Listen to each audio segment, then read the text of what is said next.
Going on? Good afternoon. Good happy Saturday, everyone. I hope everyone's doing well. What's up, Galaxy? Welcome back to the Sports Jedi Network. Of course, you know me. I'm BS Sports Jedi Kev, the founder and voice of the Sports Jedi Network. Today, we got a good show, a lot to talk about. The wrestling world is on fire, but not the kind of fire we want to see. We're going to get all into that. We're just going to kick off the post-WrestleManias, Raw and SmackDown, NXT Revenge, All Elite Wrestling, TNA Impact with all that vibes. But first, if you're sweating after all these releases as much as we are, make sure you stay fresh, stay clean, stay ready. Shout out to our sponsor, Dude Wipes. Dude Wipes, whether you're at the show or you're grinding in the gym, stay match ready. Text DUDE, save 20 to 59463. They'll send you a 20% off coupon code. You can put it on your checkout on digital line, and you save 20%. So don't be that guy that smells like you're in a 20-minute Iron Man match, or you're raving and you're sitting around complaining that you're tired of doing streams all day and you want to play some Mark Raiders. Make sure you stay fresh, clean, match ready, and ready to go. So, of course, and look, if you're ready for this long discussion, make sure you go to Blackout Coffee. Go to blackoutcoffee.com. Wake up, stand up, never back down. Head to blackoutcoffee.com/rumble. Use my promo code SportsJedi20 and save on your order. The Morning Reaper. I suggest one of those many blends, one of my favorites. So again, but if you're on one of those that like that late night focus that needs to fuel your life, fuel your energy, go to gfuelenergy.com. Many products from cold beverages to powder, workout, all that good stuff. Go to gfuelenergy.com. Use promo code PGHChris and save 20% off your G Fuel. Fuel your life. So with G Fuel Energy. All right, so we're going to get shifting in. Guys, we are joined by, of course, the Haas, Knucklebrew, and the Sharpest Mind, PGH Chris. And before we kick it out to them, buenas tardes. Let's go right now to the Sharpest Mind, Chris. What's up, Chris? Guys, it's that time of year. It is that time of year after WrestleMania. Unfortunately, people are let go. We got a lot to talk about. Wrestling this week was a good post-WrestleMania. Some good episodes. I thought Raw was good. Thought AEW was fine for the most part. I thought TNA was good. NXT, this was a good last show for a lot of those talent moving up. Can't wait to talk about it with you guys. But it is unfortunate, guys, that this is that time of year. And the third man in the truth with the hard-hitting facts, the hard-hitting truth, the man from Mississippi, the one and only Haas, Knucklebrew. What's up, Haas? What's going on, guys? I just want to let y'all know, if y'all are bummed behind these releases, there must be destruction before there is creation. So think about that as you let these thoughts come across your mind about these releases as we get into it. Thanks for being here. Yes, we thank you. Don't forget to hit that like, subscribe, and share if you're watching us on all the different platforms. Really appreciate you guys. Let's talk about the first segment. It's the Black Friday really has hit the WWE universe, the headquarters, while fans are still buzzing from the mania for the good, bad, and the ugly. But now we get even the mass reels or releases. Let's give you some of the names that are out there, and I'll put the graphic in a second. I'll put the picture up there. I did make a little bit of a picture of the releases. There's the names, some of the faces and the names out there. Headlined with the whole entire Wyatt 6 fashion, the whole group from Uncle Howdy, Bo Dallas, Nikki Cross, Dexter Lumis, Eric Rowan, Joe Gacy. There's a couple shocking ones. Kairi Sane, Alistair Black, Zelina Vega, the Motor City Machine Guns. Even got deeper with Apollo Crews, Santo Escobar, Andre Chase, and many more. As you see the names up there, I'm going to go right there to Chris because we haven't seen you for a little bit. You've been covering the NHL draft, doing a hell of a job there. Your thoughts on, first and foremost, I want to ask, which one surprised you the most out of this whole entire list, to be honest with you? To be honest with me, it's Kairi Sane. And it's not because she's on TV. Well, she is on TV having singles matches. She just had one against Io Sky. We still didn't see kind of the payoff between her and Kairi. Kairi, she still, to me, I thought she was going to make a choice, right? Is she going to align herself with Io? Is she going to align herself with Asuka? I thought something there was going to happen. So in this list, currently, it's Kairi Sane. But besides Kairi Sane, because she's currently active, it's not like we haven't seen her in a few months like most of these people. It's not really a surprise. This is just a personal bummer for me, is the Motor City Machine Guns. It's because WWE doesn't utilize tag team wrestling. Kev knows I'm a big fan of them in their TNA days as well. It is unfortunate that it didn't work out, but if I had to pick one that, surprised me at this very moment, honestly, guys, it's Kairi Sane. Kairi Sane is one that a lot of people in the W universe got shocked. Your thoughts there? Which is the most shocking one out of all of these that you really hit you? Like, my goodness. Ahoy! It's Kairi Sane. I'm right there with you with Chris. Because she was right in the middle of a pivotal storyline in the women's division. And she's one of the hardest workers when it comes to that division. I know a lot of people don't recognize the pin eaters that we see every week. She has been putting people over for almost the last 2 years. And she really hasn't got her due. She does great work. And this goes for a lot of the Joshi wrestlers. They do a lot of physical comedy and they get this character work. They really try so hard to try to appeal themselves to the American fans. So the fact that she got cut because she was tied to two of the most over women in the industry, in Asuka and Io Sky, that's the most shocking thing with me. And people used to joke where they were actually serious. They wanted a singles run by herself. I never saw that coming because the first thing that came to mind, she's going to get released if she's not tied to Asuka and Io. And she was still released being tied to these two women. So Kairi Sane was the most shocking for me.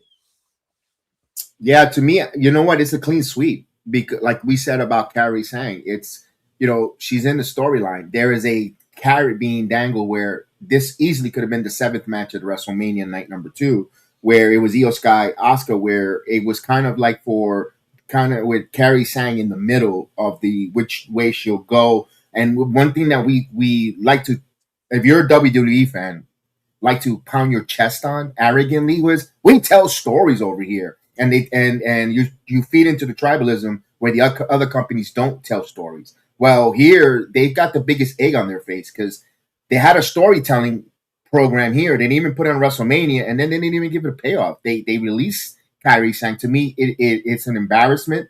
When people want to pound their chest about WWE telling stories, where they're not really telling stories anymore. They're chasing moments. They're over farming. They want the engagement at the second from the fans and from ESPN and the mainstream media. They're kind of selling their soul out a little bit, which is they're in the art of storytelling and making us escape. Do you guys agree with that? Yes. Yeah, especially recently, especially since, what does one of the more things that Nick Khan talks about? How many social media views we've gotten over these platforms. That is what they're chasing now, is social media numbers and moments. That is why they made IShowSpeed go out there and jump off the top rope onto Logan Paul on ESPN2 for a viral moment. That's a lot of what these executives are saying in WWE. That viral moment, this got so many views. To me, that is what they're chasing, and they're doing those big stories with their big stars, and even that you could say is questionable. And they proved it in WrestleMania Night 1. Yeah, I tend to agree with you on that, and that's the sad part because we want to get invested, and we talked about storytelling, and so forth here. I want to go on with this one here, and this is a weird one with Zelina Vega and Alistair Black. It's a year to the date they bring Alistair Black, his return. We know his first run when of course, a black and gold darling of Triple H, brought on the main roster, was left almost in a closet with Vince McMahon, and they tried to get a gimmick over, didn't work. He got released. He went to AEW, House of Black, which a lot of people did enjoy, loved it. His introduction to the AEW world, going after Cody and all that good run that they had there. And then a year later, Alistair just didn't hit. Zelina change of character. They put them in the Karrion Kross gimmick, which some people, they try to get over, but it kind of felt like you're copy and pasting what you had there with Karrion Kross. To me, I felt Alistair was set up for failure from the very beginning. Koss, your thoughts? You're right. In the fans, they caught on to this pretty quickly. They're like, we were yelling, we want Kross. And, Triple H, he was trolling, talking about, you want Brock? You got Brock. So the fans started to figure out, oh, you're going to give Alistair Black the thing that we wanted out of Killer Kross? Okay, we're not going to like Alistair Black. And that punished him for no doing of his own. Creative failed him, creative failed his wife, and creative failed everyone else that got released yesterday. And for future releases, it's going to always be creative. People are going to blame TKO. It's a lie. It's Triple H and the rest of his creative team that's getting these people, costing them their jobs. It's a shame. And I want to say this for the wrestlers that do watch this show. I hope they hear me clearly. Please work on your character work. Stop listening to these fans that talking about we like what you do in the ring. That is overrated because the most overact right now, he rarely wrestles, and his name is Danhausen. Yes, get your characters together. I don't care if you can do work rate battles for 60 minutes. These people do not care. Are you interesting? If you're not interesting, you are going to get released because there's so many people that can do a drop suplex. There's so many people that can do these flips. There's so many people that do super kicks. That's all I'm saying. So if you are upset that you got released or your favorite wrestler got released, please reach out to them and tell them to not be boring. Do not just be a great wrestler. Do not be boring. Chris, I want to hear your thoughts, but I also want, because it's a two-part, because I want to hear your thoughts on this. Zelina Vega found out via the Sean Ross Sapp Fightful Elite report. Right. Now, I know some people, she was very upset and animated about, dude, I didn't even hear, I had to hear it from you, or you didn't even give me the opportunity to tell the audience I got released. Now, I know people want to compare it to the NFL, and the reason why I hold you off for a moment, because you are covering and doing a hell of a job of it. I need to see that. But the reason why I'm going to say I could see both sides of the spectrum.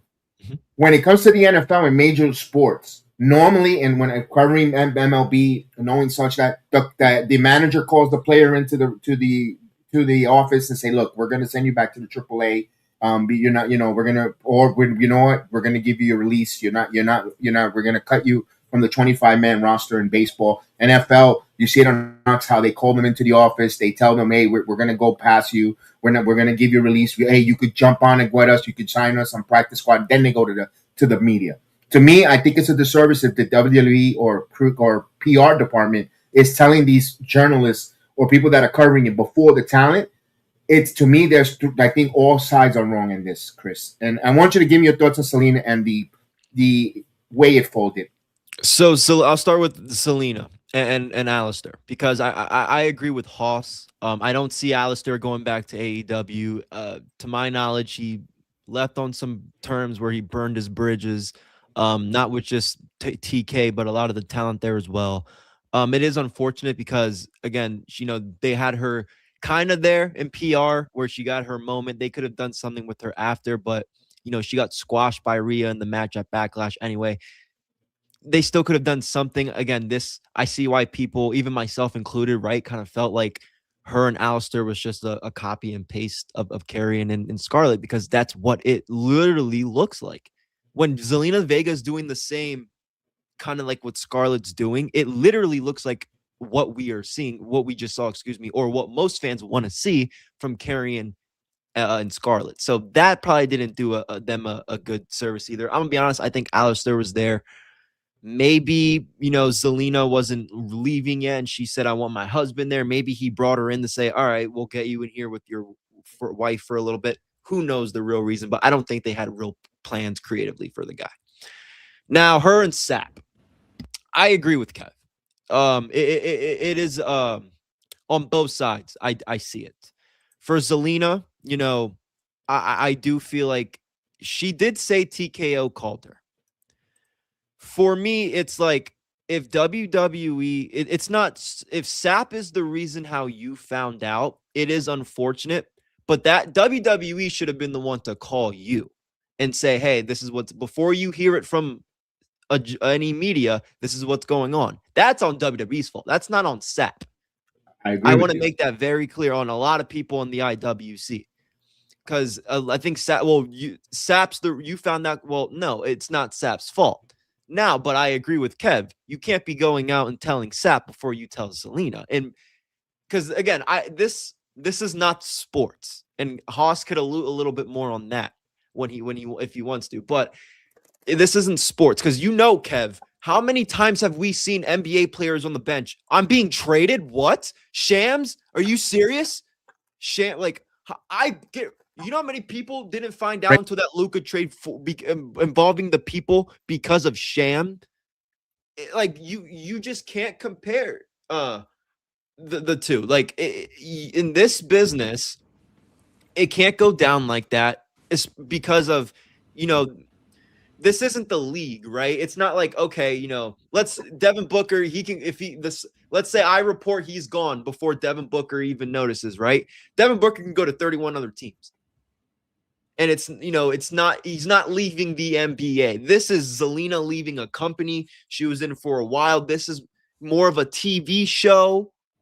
And I think when TV characters get removed from their roles that they're big parts of, I think the fans like, why did you leave the show? Like, that's more, it's a little different from the sports world. So that's why I do agree with Kev. It does fall both sides. At the end of the day, Sap is reporting news. You guys I'm not the biggest Sap fan. I can't even believe I'm defending Sap a lot in my statements right now, but he's not at fault. If I had that information, a Steelers player or something, before they knew it, I would be lying if I said I wasn't going to report that. So it falls on WWE and TKO, but Zelina did say she heard from them, but let's say she didn't or whatever. That's their fault for not telling her first and telling Sap first. But don't blame Sap if he's the reason you found out, because that's not his fault. I agree with that. Haas, your thoughts on this? Sap just caught a stray here because Zelina Vega couldn't voice her opinion the way she wanted to. She really wanted to say FTKO. She wanted to say FWWE. She can't say that because there could be a future job prospect for her. So Sap just caught that stray. Sean Ross Sapp was just doing his job. I'm right there with Chris. I'm not the biggest Sapp fan either. I could say many words for him, but I would just leave that alone. But yes, he was just doing his job. Do we blame Adam Schefter for reporting news? Do we blame Shams Charania for blaming news? When we used to get those Woj bombs, did we blame them? No, we did not. So if you're upset with anyone, which I know Zelina knows is better than anyone, she wasn't mad at Sapp. She just wanted to give a heartfelt response to everyone else, and you don't get that in 2026. If this was 1996, you would have got that pencil and paper, gave you a big dissertation in your newspaper about it if you were a big enough star, So yes, Sapp catching this stray, it's just part of the business. He's going to catch many more strays however long he does this, because this is what butters his bread. But he was just doing his job. So in one of the few instances you will see me defending Sean Ross Sapp, this is it. He was just doing his job. Going forward, it's up to now the talent relation department. Make sure the talent knows they're getting released first ahead of time. And then if you want to tell the social media, the media, the WWE coverage media, the wrestling media, whatever media that's covering that you are stooging, whether a wrestler's getting signed before WrestleMania like they did with Paige, or who's getting released, or who's getting signed, whose contract is expiring, whatever going to the dirt sheet, just to have the common courtesy and the respect. Tell the talents first. You're ahead of your position in talents relation. It's a real serious position. It's not you're making it feel like a joke because you're telling them they're telling them ahead of time these dirt sheets instead of the talent themselves. Put some respect. If you're not going to use them and you're not going to, don't burn their bridges either. Don't leave a bad taste in the talent's mouth, because you never know when you're going to need those talents to return. They go over in the indies, they get over, they're making money, they're growing, and they could be valuable asset for you later down the road. Don't piss them off.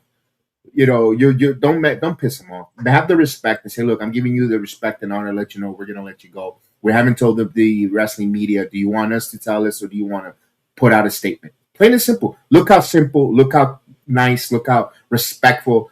And you know what? Even if and it's up to the talent, they're not mature enough to say, you know what? Yeah, you did the right thing. If they go on a tyrant, that's on them. But at least you, as a $1 billion company, you need to act like it. Don't act like clowns and tell people, other people outside so they can report it for you. That's all I got to say with that. That was very bad for Zelina and for Zelina Vega. I want to say for Tia, gracias for that moment that you did in Puerto Rico. I was emotional. See, so I know you're a New Yorican like myself. Seeing you in the island, getting that reception with the beautiful flag that you represented at that match with Ria Ripley. We didn't care about you were going to win or lose the title at that moment. It was the moment that you were getting that cheered and representing in Puerto Rico was beautiful. And we're invested in that story. Thank you for that moment. You did a great moment in WWE. Now go kill it. Go burn it down. Break the walls down. Make them add extra zeros when you do return or wherever you end up. Like that's all I got to say for Zelina. Good job, girl. Good job. I think she's going to end up back under the WWE umbrella in TNA. I think so. Her and Alistair, that's where they're going to end up. Yeah, no, I wouldn't. I think the TNA Knockouts division could use a Zelina Vega, especially on her on the mic. She was very good in the mic when she came in with Andrade, and I agree with Kev. That moment in Puerto Rico is something a lot of us wrestling fans won't forget. It was a really, really good moment. Rhea gave her the floor. It didn't matter if she lost or won. So it was I agree with that 100%. It's unfortunate they couldn't do anything with her, especially during that U.S. title run, because that probably could have saved her job. Yeah, and Chris, yesterday before our watch on got interrupted, and we were mentioning this. I've said this, and I think I had a hot take. I said this time next year, wouldn't be surprised if Damian Priest is on the chopping block. I even went later on in that match to say no, seriously, and I said no. I was brushing. No, I know, and I said the same thing. Funny. Because I said, you know what? Same thing, and I was like, before you go, I was like, I wonder if Damian Priest is going to get this the next couple days.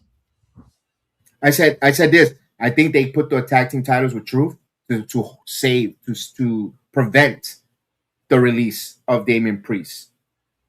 And I say because he's currently the champion. Because we saw that last year with Zelina Vega when she was the United States Women's Champion. We were like, they put that title on her so they want to prolong the release of her. I'll say this. I believe TKO goes by a lot of metrics. I can't prove it right now. I don't have the research in front of my face. But I think they go by the meet and greet sellouts. I believe they go by the impressions that you see on the WWE. So if you're not getting those impressions, if you're not getting the meet and greet sellouts, you are on the chopping block. And last night, I was talking about, I think Julia's going to be in trouble this time next year because they have no direction for her. And she's a good wrestler. But again, she's right there with a bunch of other ones, looking like a talented jobber. And that's no man's land for you. You don't want to be there. You're not special. Like you might be special in some of these fanboys' eyes because they just love wrestling so much. But yeah, when it comes down to just the main roster crew, you're not standing out, and that's no man's land. You could be, it's hard if good hands stay as long as they can, but they don't really elevate for that. And so hopefully we'll see what happens there. Now, this another one I want to talk about: the Wyatt Six, the entire fashion group. I said my piece last night, and I'm going to repeat it again, Chris. I said I knew this group was dead on arrival from the beginning, from the very beginning. And I said it, and I had not arguments but I spoke my concern at that moment. I remember saying that when they came out in July. I said, why are we wasting them? And it was a great moment. The whole thing when they made the debut was phenomenal. I said, why are we wasting it in July? Why couldn't this wait for September, October? When you're in Halloween season, when you're getting excited about the Halloween, because they didn't have no problem with Halloween Horror Nights, House of Horror for the Universal Studios. They made money on that. So why waited? What was the rush for them in July? And then it was nothing for Halloween. You were numb. You should have set the tone and gotten everyone in with all the vibe. And they would have done there, would have been like, whoa. But then they did that, and then they didn't do Ugats. The bell rang, and they didn't do nothing, Chris. I knew they were dead on arrival. And all this fake outrage. Did you guys, again, impressions, social media, meet and greets, money, merchandise. If they were selling and they were doing that part, they would not be gone, guys. So, again, you might not have the money to buy a T-shirt. I don't have money. I love Mike Santana. I don't have the money to buy every merch of his. I'm trying to keep my mortgage from not going under. Seriously, I want to be able to support Braun Breaker. I want to support, my faves. I can't, but you know how? Retweeting, liking, sharing posts, showing them how much I appreciate them, getting them going. It's just one person, but a drop at a time fills the bucket. So I'm trying to do my part. I'm telling you guys, as an IWC, do your part for your faves. Retweet, appreciate, show them so they can see that those metrics. Chris, your thoughts on the Wyatt 6 family? I'm trying to be very careful here because I know a lot of people love the Wyatt 6, and I don't want to offend anybody. But I gotta say this. I agree with Kev. Their debut, that backstage, it was cool at that time. In that specific, okay, this is different. Like, this is they're paying homage to Bray. And that's all that this group was. And I don't mean that in any disrespectful way at all, because like I've said this multiple times on this show. I'm not ever going to, well, this guy's just attributing to his fan. I'm never going to say that. Tribute your people when they're no longer here. No problem. But creatively, that's what it felt like. It just felt like a tribute group for Bray. They didn't even change their theme. It's Bray's theme. How is this group, how they're called the Wyatt 6? I just don't understand, other than that aspect, why they're there. That's going to be a hot take. Some people might be upset with me. Those are my feelings. I apologize, but that's how I see it. And it's nothing against any of them individually, because they all have their own, good thing. They're all talented in their own ways. But the group together doesn't work for me.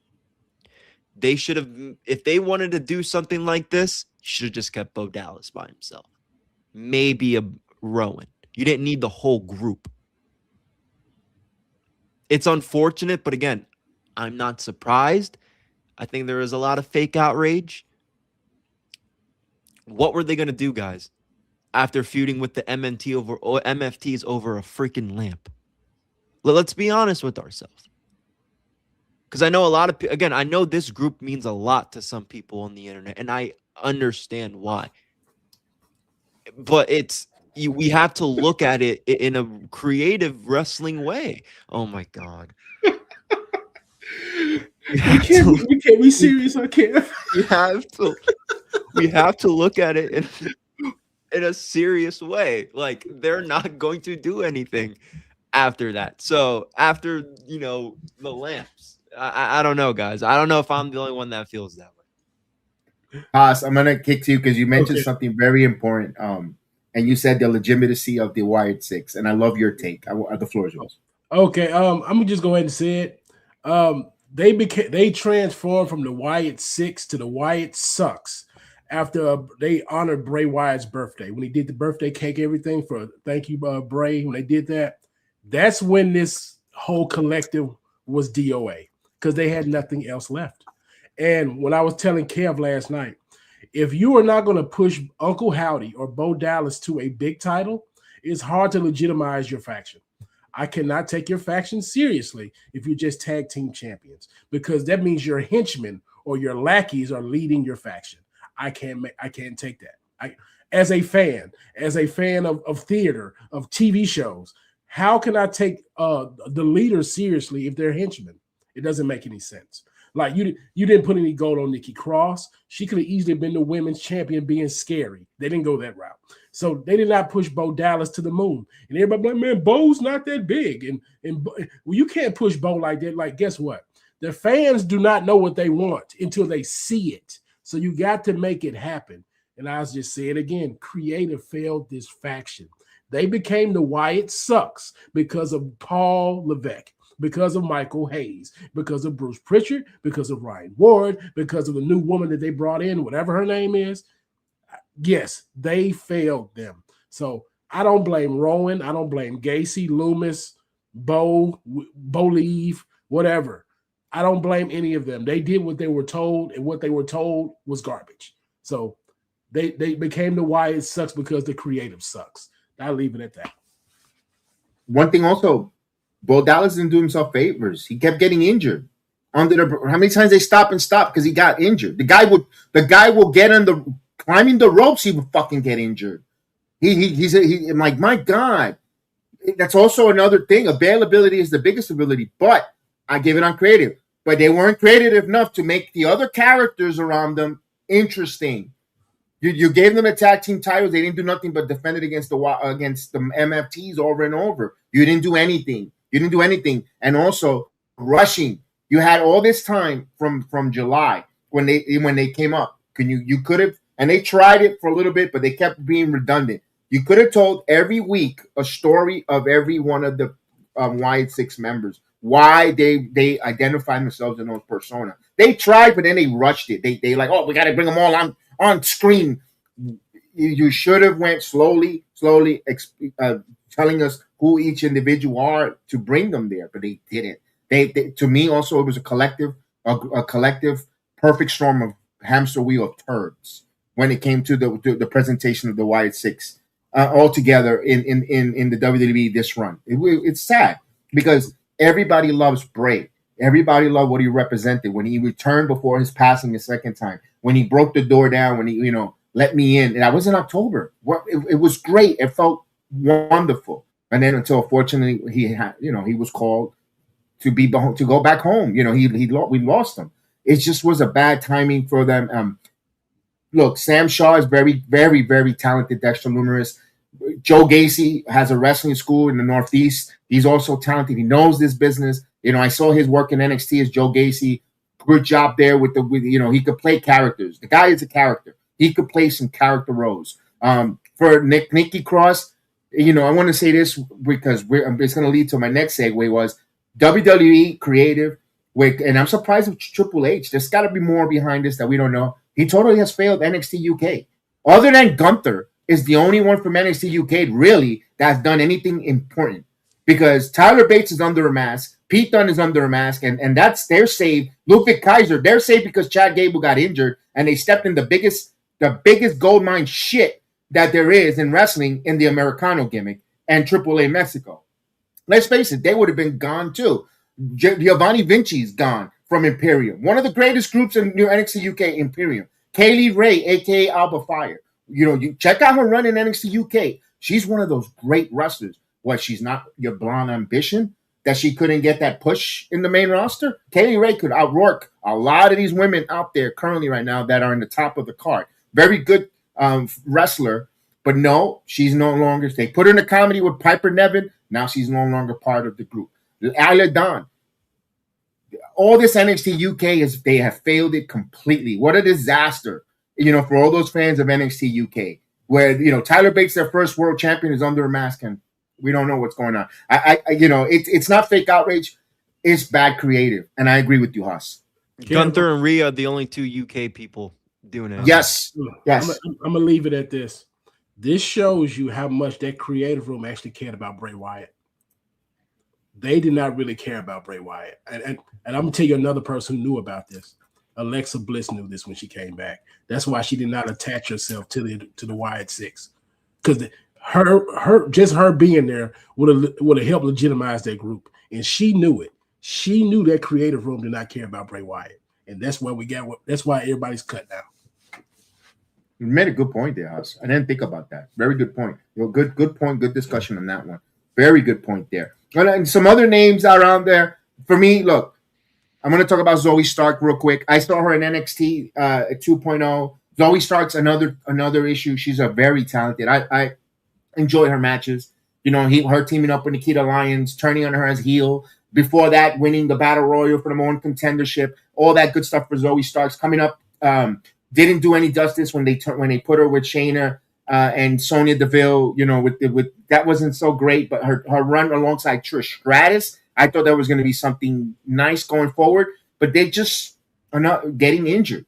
I think getting injured didn't help her. They could see her maybe that's a third injury, major injury with under the WWE umbrella. Maybe they say, you know what, let's cut our losses. I don't think we could resign her for big money. Let her see if she could stay healthy on the independent scene short term, and we'll probably end up bringing her back. I can see Zoe Starks returning. Fair? Like Hoss said, get her character up a little bit. Yeah. I don't see her coming back. It's the biggest thing is the women's division in WWE is very expansive, and it's getting bigger. It's getting bigger by the moment. And the thing about it, it's going to be a lot more cuts when it comes to those women because most of them do have no character outside their sexuality, and that is the problem. because truth be told, I'm going to catch hell for saying this. A lot of them are not great in-ring workers. That's just a fact. And then a lot of them have to sell sex for you to even get on the TV screen. So if you got the muscle mommies out here, you can only have a few of them. You're only going to push a few of them. So you're going to have Jade Cargill. You're going to have Ria Ripley. How many more muscle mommies are you going to push in this company? Maybe 4 at a time. That's pretty much it. We got Raquel Rodriguez that can't even get gold. And they love her. Triple H loves her. Won't put gold on her, though, at all, unless it's a tag team gold. So when you come to these body types, when it comes to these women, that's the cutting off point for them. Like, you can only be so big to a point, but when you get to the same level as a bunch of other ones, they're gonna push the nostalgia acts, which are gonna be around for so much longer. So when it comes to being a woman in this company, it's a bloodbath, really. Literally, it's a bloodbath. And my final one, one that I want to elaborate a lot is the Motor City Machine Guns. Decorative tag team in TNA, had a brief run in All Elite Wrestling on appearance, and now in the WWE was a total flop. And it's not because of Alex Shelley or Chris Sabin. Neither one of those two men had nothing to do with. They could only go out to the ring when they were told to. When they were told to be part of that ladder match, they tore the house down. When they were told to go out there with Axiom, they tore the house down. When they went out there with their matches were great. But let's face it, when they came out, the crowd did not react or give them any pop. So for the fake outrage, don't get too mad because you, the fans that spent a lot of money to sit there to watch them, you didn't cheer them. You didn't get excited when they came out. You gave no care in the world about their entrances or them coming out from the very beginning. And they heard that. And they say, we're not going to put him out there. That was bad because these Alex Shelley and Chris Sabin deserves more. And I hope that wherever they go, they get celebrated, whether it's TNA or only wrestling. I hope they have the best because they did not deserve that treatment they got from the fans in WWE. If you Chris, you want to go? No, I was just gonna say you could have, even if you didn't want the Motor City Machine Guns, which they should be attacked, no question. Dude, Alex Shelley was one of the greatest TNA champions of that Impact time. I mean, he was the champion during that run. Like he was, and Sabin's a very, very good singles guy, X Division. It does suck, but if we're talking about the tag team aspect, I think WWE, we're seeing it right now. They don't really care about the tag team stuff. I mean, look who their champions are for Friday Night SmackDown. So. It is unfortunate because I agree. Those guys, they're ballers. They do some really good matches. And I'm not saying this because I like the company or anything. I think AEW fits them. Yes. For them having no character and all, they love their wrestling matches. I mean, them and the Bucks would go crazy for the sickos. Like, I just didn't know if the tag team aspect for them was a good fit over there. I'll say this: if you are wrestlers, if you're listening to this right now, if you are a tag team specialist, do not dream to go to the WWE within the next 10 years. Don't do it. Especially with Paul Levesque as the creative control. This man was not a big tag team wrestler himself. He doesn't care. And when he did tag with someone, it was with another singles great in Shawn Michaels. He does not value tag team wrestling, female or male, all inclusive. He does not care about it. So if you want to be a tag team wrestler exclusively, aim for AEW, aim for TNA, MLP, what have you. Do not aim to go to the WWE because you will not make it like you want to, like you think you are. So I'm gonna just leave it on that accord. When it comes to the Motor City Machine Guns, yeah, they come from a generation that they knew the WWE was the top dog. They probably looked at AEW and be like, oh, there's some upstarts. They may not last that long. The money may be good for a little while, but they're not going to be around too long. I'm going to go to the big brand that I was fighting to go to for 20 effing years. And so I get that. These guys are in their 40s. So that's the generational divide. So maybe I know Tony Khan probably got them on the phone right now, waiting for their 90 days to come up. So I expect to see them there. But yeah, it's just the way the WWE treats the tag division. Unless you are the Usos, you have no security. Anybody else, the Street Profits, maybe the New Day. The New Day just grandfathered in, but they don't even have the security.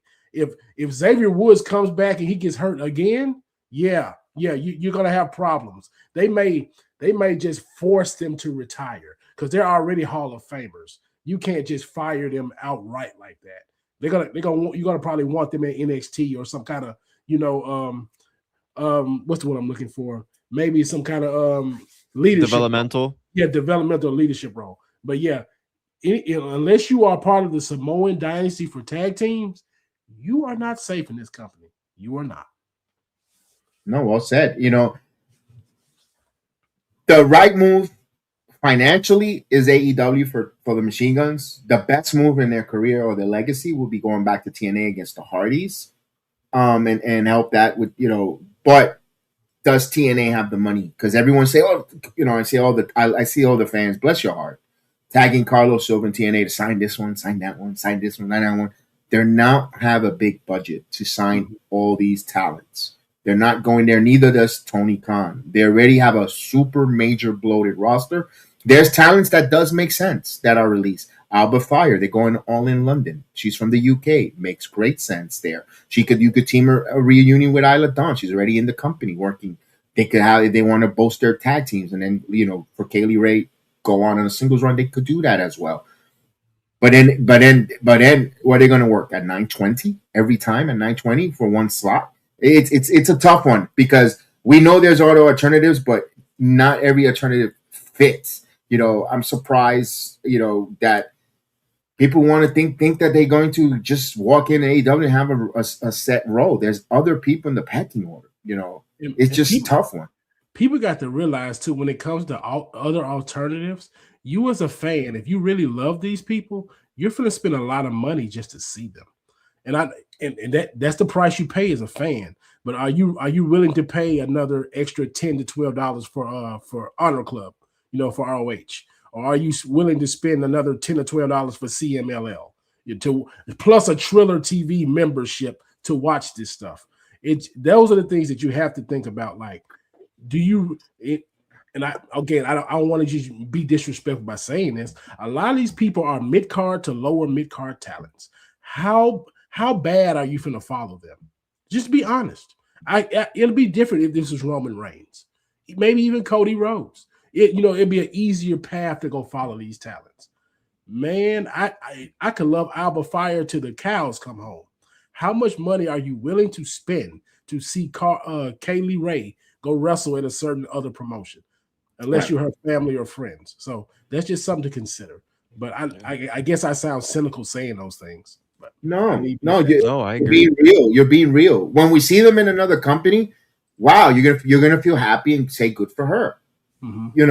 Good. I'm glad that she's working now. Hopefully that what I expected her from the WWE run, we probably get to see it in X company or vice versa for these people. And we'll see what happens here. One of the other names that I wanted to bring up, that it's just from the NXT developmental releases, nothing to rag home about, nothing that really go, oh my goodness, I couldn't believe it. I'm seeing Andre Chase, he lasted longer than he should. Dante Chen is a favorite of the NXT Live. Doesn't show it, it shows you how much they care about the people that spend the money to go watch them live all over the Citrus, all over the Florida Citrus live events. They couldn't give a shit because Dante Chen, whenever he came out in those live events, he will get the crowd going. Yeah, he was, maybe he was an enhancement talent or glorified enhancement talent or a good hand, but the people loved him. But they didn't care. They don't see, they you know what? We could find another that's how much you could say you're another replaceable. But he was the first Singapore-born superstar for the WWE for Dante Chen. I had many meetings and live events with Dante. Awesome dude. Good luck. And Malik Blade, a friend, got to speak to Josh. I knew him by Josh. I introduced myself to him, and he said, I'm Josh. And we got to know, Cowboy fan. We had a nice conversation. My interaction with Malik Blade, class act, born and raised here in Orlando, Florida, went to school in Florida, got to work for the WWE in Orlando. So best of luck to Malik Blade. Luca Crucifino, he got stereotyped in a role that he couldn't really get out of. So hopefully Tyson DuPont and Tyreek Igwe and Tyra May Steele. I got to say this to all these talents in the NXT: learn something. Stay the fuck away from the hookah bar, because this is what's going to happen to you. What I got to say, Chris. Oh, I know what you're talking about. I know what you're talking about, and you know what? At this point, we're seeing that play out with these NXT guys. So yeah, stay away from that damn hookah bar. And it sucks because like it's not just because Tyra, she not just follows the show, she follows both of us. She's a great person. She just win LFG? Yes. And that says a lot about that show then, because it really doesn't matter. No. That's why, right? Like Hoss, you're 100% correct. It's scripted anyway, but like, and the thing is, they actually have more of a legit cast. They got KO and Natty. Taker's not there. He's not there. No. Okay. No, they took Taker and Michelle McCool out. They start this Sunday. Natty and Kevin Owens. Okay. Yeah. Which is good. So, but again, like Hoss says, the show doesn't mean anything. But again, you look at Shiloh Hill, he didn't win the thing, and now he's one of their biggest stars. So the show doesn't mean shit. No.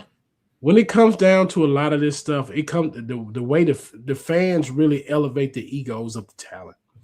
And the talent needs to realize a lot of these people will not spend money for you. They will talk about you on social media for engagement, but they will not spend the money to actually get you going. So do not fall prey to the virtue signaling fan, because it's the same thing when it comes to real sports. These people will speak out about, equal rights and equal pay and won't even watch the show that they say they're fighting for. The WNBA sees this all the time. You got people talking about the women should get this and the women should get that. The same people do not even watch they don't even watch them play.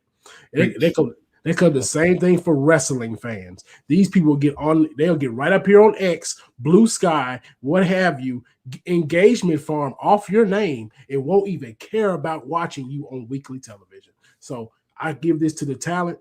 Please work on your character work and do not worry about these fans. They're gonna be there regardless. But don't let them bloat your ego to be like, oh man, I'm really great.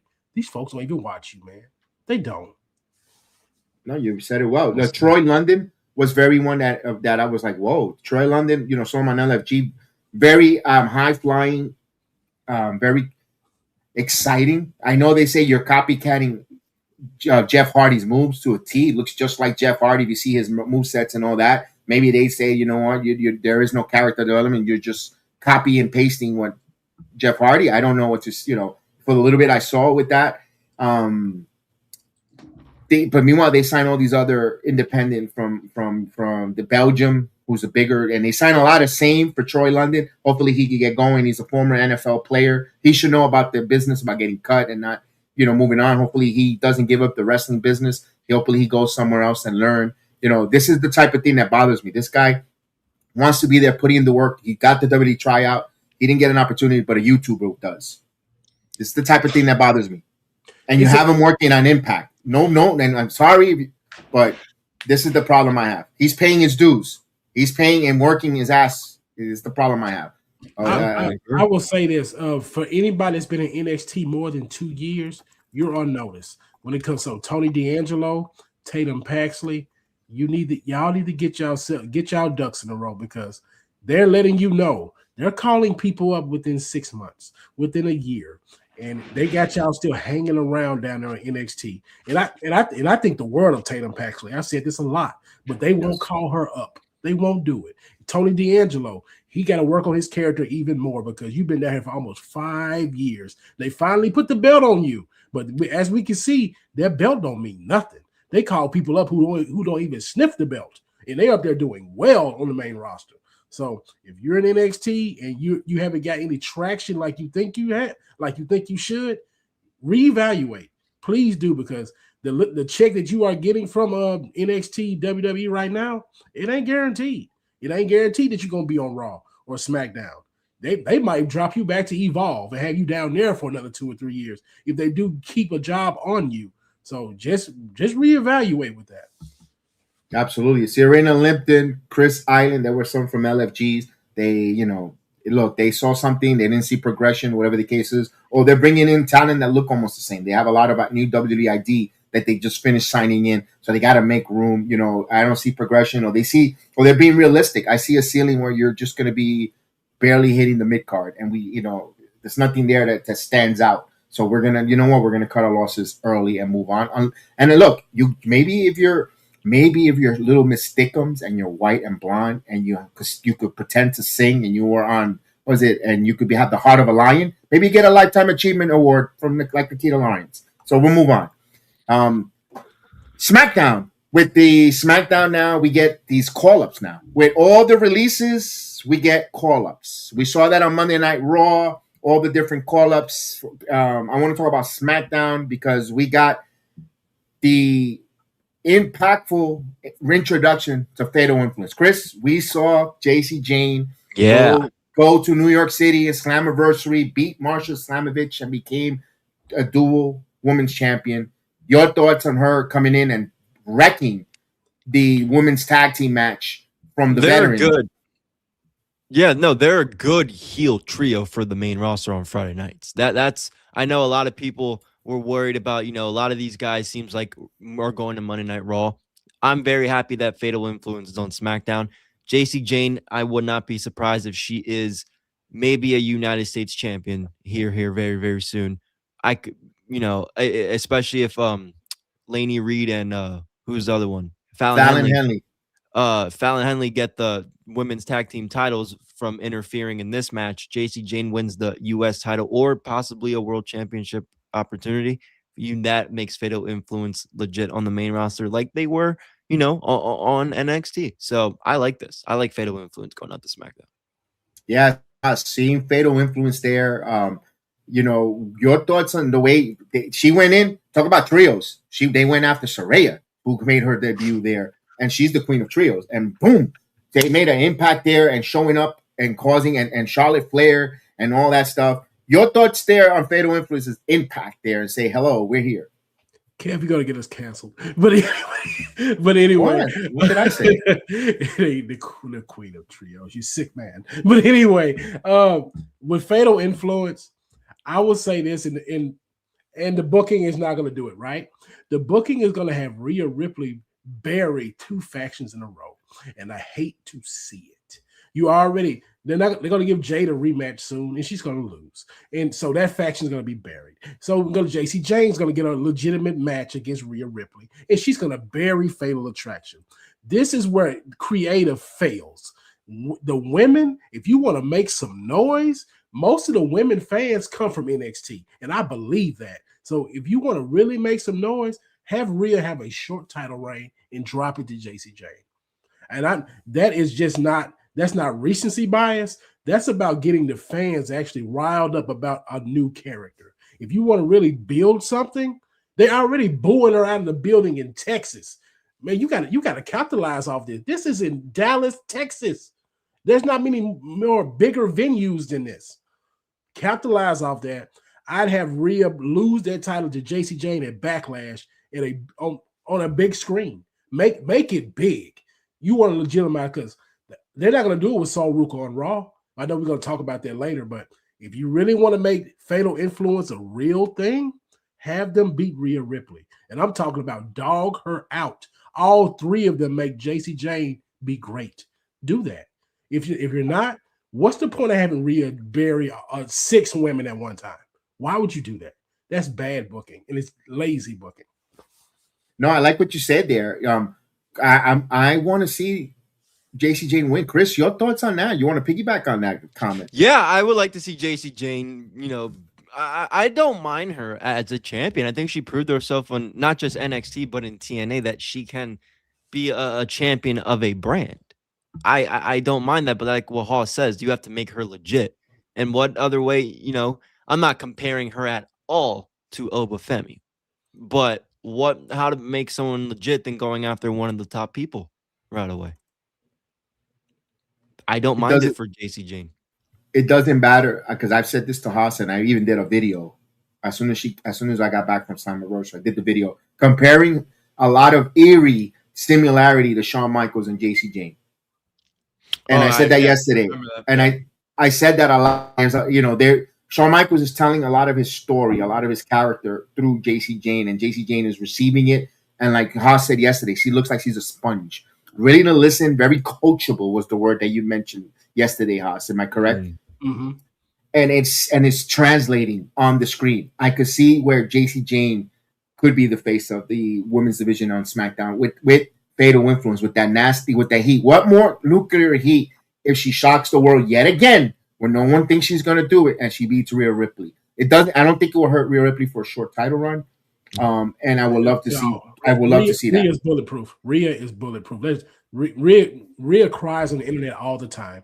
There is nothing that you can do that's going to diminish her star. Because I don't even understand why she's a bigger star as she is. But there's no way you could diminish it.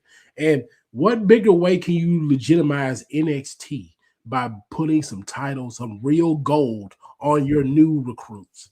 You could. The key is you got people up here bragging on Dynamite talking about, oh, we're beating NXT every week, which they are. Do you want to go back to beating them?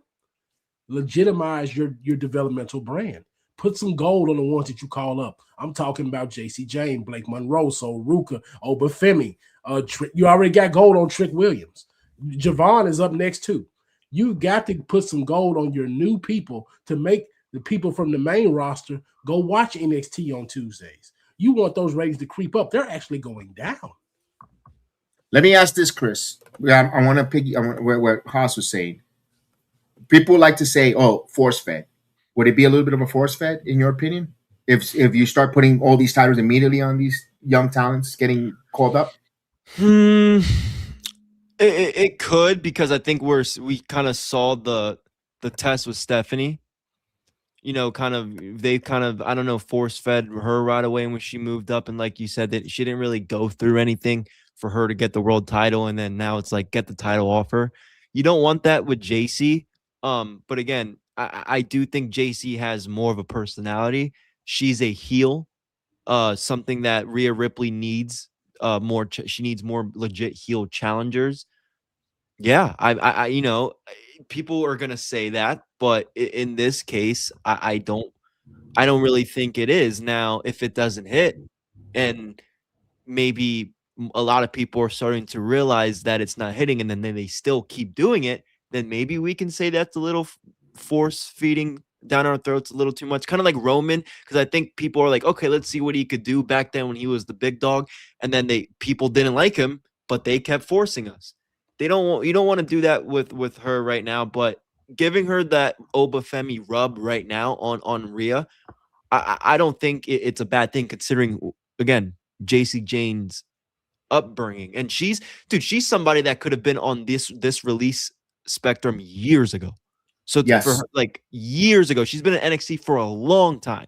So 5 years. So, you know, this does show. I think JC Jane gives a lot of these people hope. She'll give a lot of these people hope that have been in the main roster for a long time.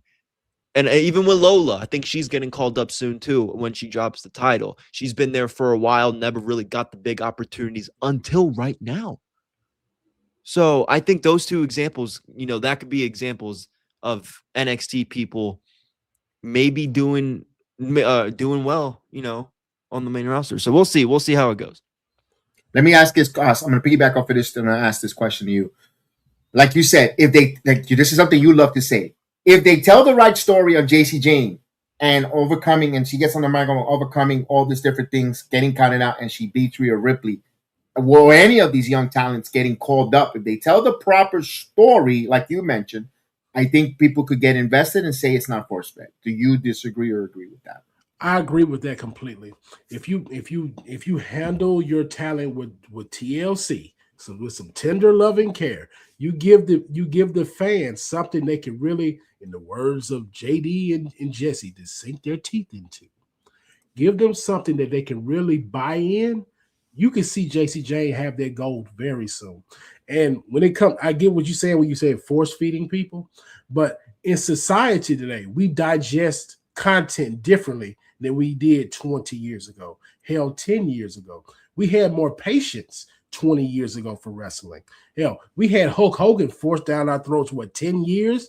Back when WrestleMania was getting off his feet, and they didn't get tired of him till about 8 to 9 years down the road. We are in a society where it's microwave over the oven. We don't want to sit here and wait on our dishes to be made 3 hours. We want that dish made in 30 minutes. I don't know if that's good or bad. That's something we can evaluate later. But the way we digest content through shorts, through TikTok and what have you, that comes down to our main roster viewing now. People will forget about JC Jane and Fatal Influence a month from now if you don't legitimize them right now. We just saw them yesterday. If you don't keep the ball rolling with them next week and the week after that, they're not going to take them seriously. And that's how we digest wrestling today. That's why a lot of fans love to say buried so quickly, because they know out of sight, out of mind. We have to keep it going. Like Obafemi, Obafemi said like 3 words on Raw the other day. People were upset that he didn't say more. Now you're hearing reports that saying we're going to keep him on ice till we can figure out what to do with him. That will diminish his star. He just beat Brock Lesnar. You can't keep him off TV right now. So I go back to with JC Jane. It may look like it's force-fed, but that's just the way society is right now. Society gets force-fed propaganda and many other things every day, and they end up liking it down the road. Now, you might get some pushback early, but you want down the road returns. Yeah, that's exactly what we want to see. The short-term moment, the term is, I call it the continuous soup. You have to continue keeping the soup going, continue with the heat for the soup to continue going without getting stale and it's a fine line where creative, fans' interest, financial, with the financial times to keep that continuous soup going, and they have to find that. Maybe they're adjusting to this new world that with the TikTok, social media, ticket price, how it's a recipe of a perfect storm, and they have to learn how to navigate it. With PR, perception, keeping tradition alive. So it's a lot into that, and they got to find a balance. One thing that I want to talk about balance was your United States champion. I want to go to this segment that's called the SmackDown of the Week. What is the 5 fingers say to the face? What? Slap! And yes, the SmackDown of the Week brought to you by Alistair Knucklebrew. Us. And you killed me when I saw that on Friday, like last night. The Trick Williams. Oh, your thoughts on that? First of all, that cutaway was hilarious. That is so funny. But yes, we need more segments like that. Yes, it was great. Like even for a little 3 to 4 second snippet, that sets the tone for a TV show. I wish we could see that on Raw without the commercial breaks. That'd be wonderful. But that's a whole different conversation. But yes, that little thing right there helps legitimize Trick Williams' character. That is great. I loved it. I loved it completely. And I know they went to the gingerbread man right after that, but that little segment in its own, it helped out the young girl talent that was right there with him. I know you. Alejandra, Leona, she was there. She was there. I got so happy for her. She got TV time off something that was so comical and so great, and she wasn't even involved. That's what good segments do. That's all it takes. It don't take a long-winded promo. Great physical comedy will do a lot for you. But yes, I love that completely. I loved it. Yeah, your thoughts there with the Pootie Tang slap, or that was funny. No, like Carl said, that legitimizes Trick. He's a champion now. I can't believe I'm saying this, guys. Don't mind Lil Yachty being with Trick. No, I actually don't mind Lil Yachty's involvement here. I think it, he's a little goofy and stuff, but I think he fits well with Trick. I don't know. I like Hall said, we got the gingerbread man after that, but I don't know. Just when you look, just in that small little clip, right, with Yachty and Trick, they look kind of cool. Like they look cool together. Like if I like it. I don't mind it. In the words of Kev, it gives that balance. You know how Trick come out. Don't come out with grown folks are talking. The Lil Yachty comes in, with the innocent, childish type of demeanor. Right, yeah. It blends in so well. So it works. That's how you use a celebrity right now. He's not involved in a major storyline involving the top 2 arguably people right now on the brand. He's again helping the Trick get over. Not that he needs help. Trick needs help getting over by all means, but Lil Yachty's with Trick Williams, somebody who's a fan of Lil Yachty's music. Let me check out Trick. okay, I'm a trick guy because Yachty's a trick guy. That's what I mean. Right. This celebrity hasn't overstayed his welcome. No. Jelly Roll and Pat McAfee, they all overstayed their welcome. That's the problem. That's where, that's why everybody's hating on TKO right now. But no one's hating on TKO for Lil Yachty's involvement. That just show. Same thing with our show Speed. You get Speed in doses, and it's worked because he hasn't overstayed his welcome. That's where we are. That's where we are. You made a good point. They don't feel like they overstayed their welcome. And then the gingerbread segment, we said, first we were like, could that be Sami Zayn? But it's awfully tall. But it's because the helmet was just that the headpiece was so freaking high up. We knew that segment was going to end with the gingerbread man attacking the United States champion and Little Yachty. And then I know people were complaining about, how terrible was that Haluma kick? What do you want him to? People, they got to protect the talent. You're not going to lay in and concuss someone with a kick to the jaw. I mean, come on. I loved it because when Sami Zayn took the helmet off, there were the boos, and Cody did said something about him being condescending or kind of snarky to Sami Zayn. Because the one thing that me and Haas did not like was if Sami's saying you're either going to, there is no half pregnant. Either you're pregnant or you're not pregnant. That means if you're going to go full heel, go full heel. Don't not let that in between, because when he left the arena, he was still chasing the freaking hugs, giving high five to the fans. Haas, I know that killed it. Go ahead. Yeah, you can't play like that. You just can't. And if for all my Breaking Bad fans, there's no more half measures, Sami Zayn. You either go all the way or you don't do it at all. And that's on creative. Because Sammy's just doing what he's told. Sammy's a good soldier. When he feels oozy, he gets oozy. When he feels great, he feels great. So I can't blame him. And I'm not even a big Sami Zayn fan, but this is me defending him right now. He needs a clear direction. I hope Paul does it. I'm tired of Paul playing with these characters because the way he plays with them, he release them just a year later. I know we just talked about releases. I ain't gonna go back to that one, but Sami Zayn, if you're going to have people booing him out of the arenas, embrace it. Embrace the dark side. Go Darth Sidious. Go Palpatine. Do it right now. Stop playing. So, yeah, that's how I feel. Do it. No, I agree. Fulfill your destiny. Do it. Because Sami Zayn is going to be a great heel when he commits to it. He's going to be great because it's already working. And then you already have the guys that can work with him to make it just go astronomical. So go ahead and go with it. I love to see that there. On that there. I also wanted to talk about the World Heavyweight Champion, the undisputed World Heavyweight Champion, Cody Rhodes, come out sporting that super massive black eye and targeted on his back. No Randy Orton on the show. Maybe there is some legitimacy to his injured back or his back, which just wants to disconnect for a few days, for a week or two, which I had no problem. Not, what are you going to try to force feed Randy Orton right now? If it's,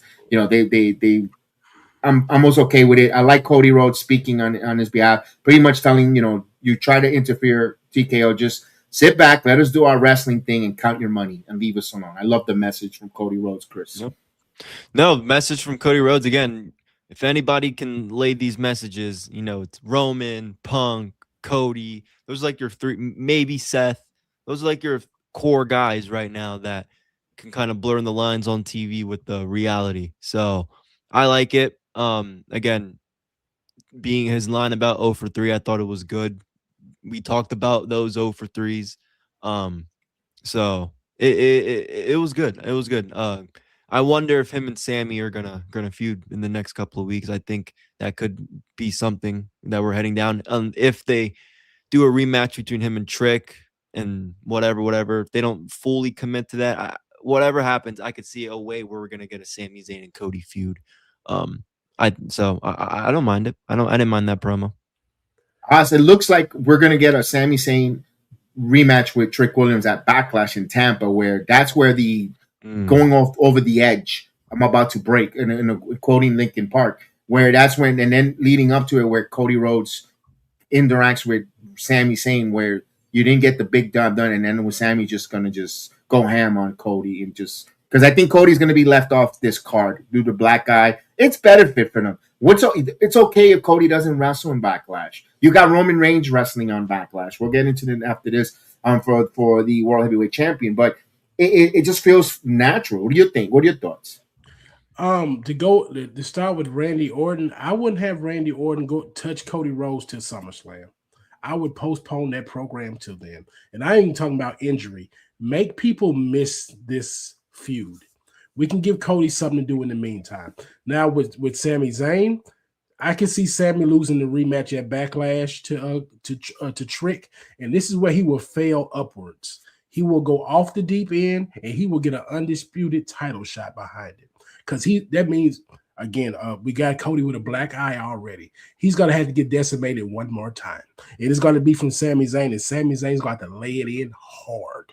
I'm talking about may have to sprain an ankle or something. Don't touch Cody's eye anymore. He's nothing without his appeal. QB1 must look okay. He must look the part. So leave his eye alone. So just go sprain an ankle or something. But yeah, we're gonna get Sami Zayn and Cody Rhodes probably a clash, and they're gonna probably have a more extended feud until Randy Orton, because I can see Randy Orton taking another break for about a month till we see him again. So yeah, we're gonna get the Randy Cody rematch at SummerSlam, which that's when Randy will go over and he'll get his 15th there. I think it'll be great right there. This Cody reign will be long enough until he gets it again later down the road. But yes, Sami Zayn is going to get that undisputed title shot again. I will love it this time because you know how people loved it during the Bloodline era? It hit so hard. It's going to hit hard again once he embraces full heel and he goes at Cody Rhodes. I believe in that. Imagine, Chris, for not Night of Champions, Crown Jewel, your undisputed world champion, Sami Zayn versus Roman Reigns for Crown Jewel Championship in front of the pajamas.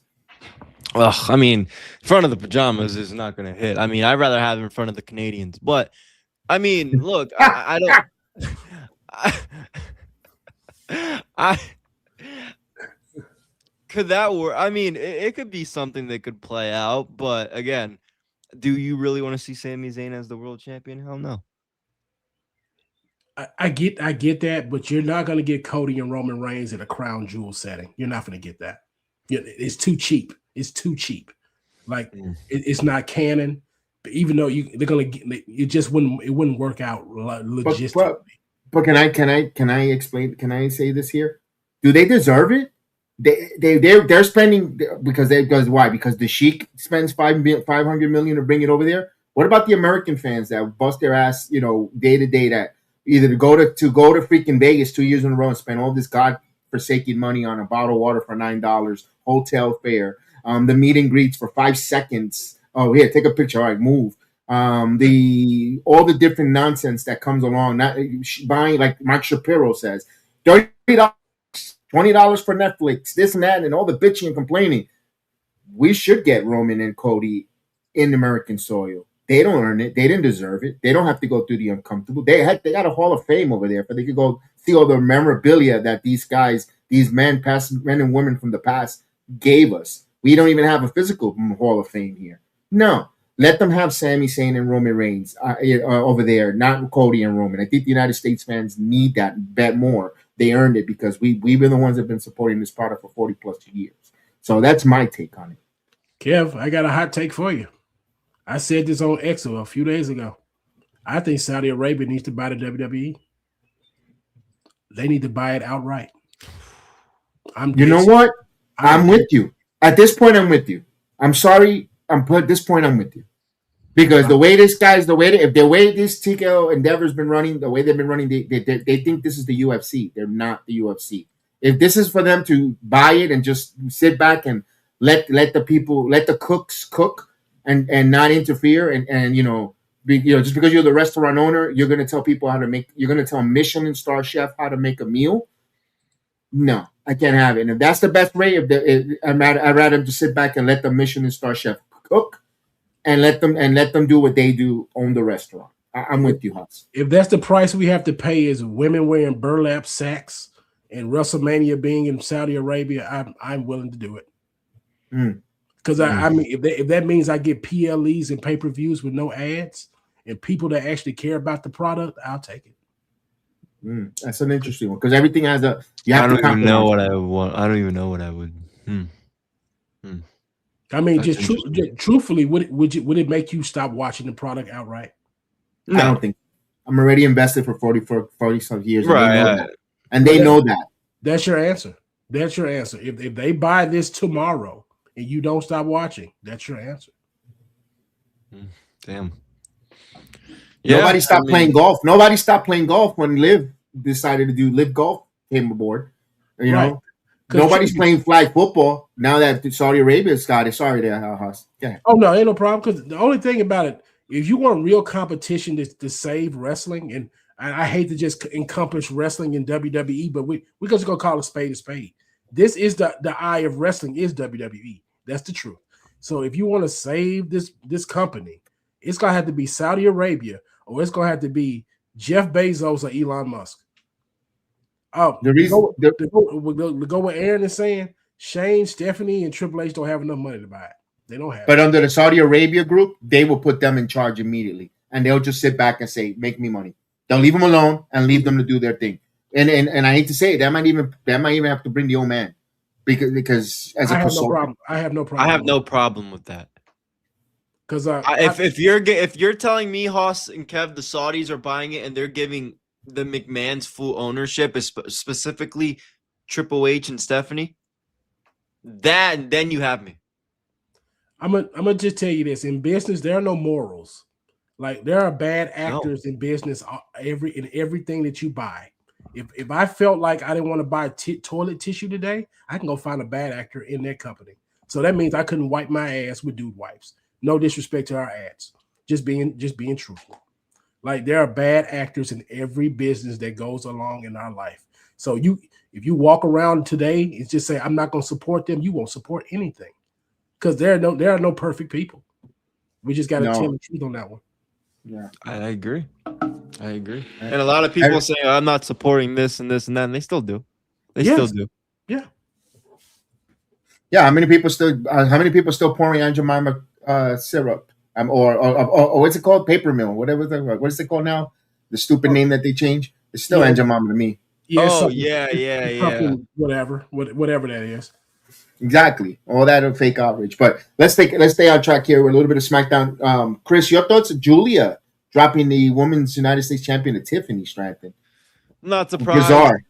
Not surprised. It's a little shocking. I'm not surprised in the sense of, Julia's not really doing anything with the title anyway. It is kind of confusing, though. It does feel like that title, that mid-card, quote-unquote, scene's taking a step backwards. Maybe Tiffany could put some strength in that championship, kind of like not to the extent as Becky Lynch is doing for the Intercontinental Championship, but Tiffany is a former world champion. She was in a big match at Mania last year. If she could have some good matches with that U.S. title and then drop it to somebody up and coming like a JC Jane to give her first title starting out, if they don't maybe want to push her to Rhea right away, I'm cool with it. Yeah, and Haas, when we saw the vignette in the back, they planting the seed. By the way, Julia did a great job in her promo in English. You could see that she's been working. She's been working her ass off with the English, doing a better job than Stephanie Vaquer. I'll be honest with you. Her promo was very clear, very good, and they're showing the dissension, like you like to say, storytelling, where you're seeing a little bit of a chink in the armor between Kiana and Julia, where hopefully they let the story marinate and play out through the weeks in SmackDown House. I'm gonna just go ahead and say over here, until the women's U.S. title gets legitimized, I won't care. So with Tiffany Stratton would probably benefit from some heel on heel action because that's what she really is.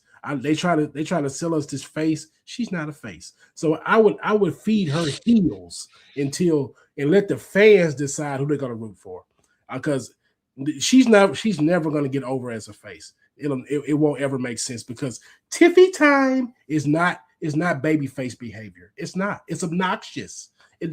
What kind of babyface you want to be around that's obnoxious? It's disgusting. But I love Tiffany Stratton. They just need to embrace her as a heel. With Julia will really benefit from this beef with Kiana James. I'm talking about making a blood feud.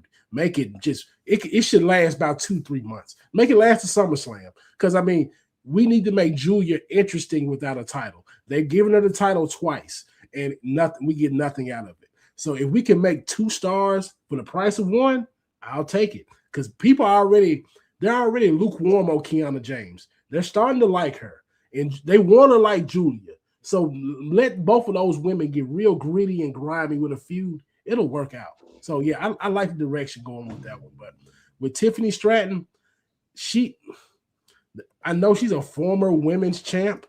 She can't legitimize that belt either on her own. She can't do it. So I would just feed her heels. I don't feed her Jordan Grace. Don't do that, because that's not going to help Jordan Grace at all, because she's not a strong enough baby face to carry Tiffany Stratton. So just give her heels. I mean, if you want to, pick some of these people out of the tag division. Have Tiffany Stratton go against Lash Legend. Bring Nia Jax back. Go with Alexa Bliss, Charlotte Flair. Let's get real fun with the U.S. Championship. Stop feeding us. And I like B-Fab and Meat Chin. Stop doing that. They already have work with Jade. They don't need to be back in this. Hell, elevate Chelsea Green. I don't care. But let's just have some fun with the women's U.S. title. You guys are missing the big one. The United States title is going to get legitimized. And we saw the vignette, because this is the one thing that these two ladies have been kind of compared to in different companies, but now you have it. The arrival of Blake Monroe. You have Blake Monroe, Tiffany Stratton. Enough said.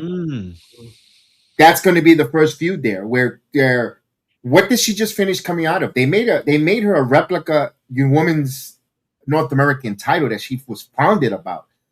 And I told you this time and time again, Tiffany Stratton, go check out Tiffany Stratton's hardcore match with Wendy Chu. They bought everything but Legos. She also works strong in gimmick. Blake Monroe, when we saw her Tatum Paxley last coffin match in her matches, she is a gimmick queen in matches where she could get down and dirty. She's not just a pretty looking blonde. She gets down and dirty from the UK. So Tiffany Stratton, Blake Monroe, I just hope that SmackDown gives us the right story. You got 3 hours, guys. Make it work. Make Blake Monroe, Tiffany Stratton. I take it if they feud through the whole beginning of the late part of spring all the way to SummerSlam, and that's the playoff match. I'm in for it. Now, creative, do your job. Get us invested. And let's go. You have the women. You have the attention span for a moment. Go now and execute. I'm in for it. Yeah, me too. I will say this: if you want to really resuscitate the women's tag division, go ahead and send it to every brand. LFG, Evolve, NXT, Raw, and SmackDown. You make you some teams. Stop making the teams out of the main roster women. The main roster women already have a job to do. They got to legitimize their own singles titles to make men want to actually watch them by themselves. Go down to developmental, give that title to some women down there at NXT, and just let them just go up and down the card. And we can go forth with that. We'll see where that goes. We'll see where that goes when it comes to all the different women. What's going on? Richard that's in the building. You go. And Julia, like I know Aaron was saying if he doesn't get cut down the road, I don't think Julia will get cut. If anything, Julia's going to have to confess that she wants to leave the WWE. I don't think they'll care her because they don't want to make her look bad. Where WWE's trying to have a great relationship with the Japanese kid, they're going to take a little bit of a hit with Kairi Sane, but they want to ingrace themselves with Pro Wrestling Noah and so forth. They're bringing in another Japanese wrestler. We'll talk about that in a minute from NXT in a few minutes here down the road.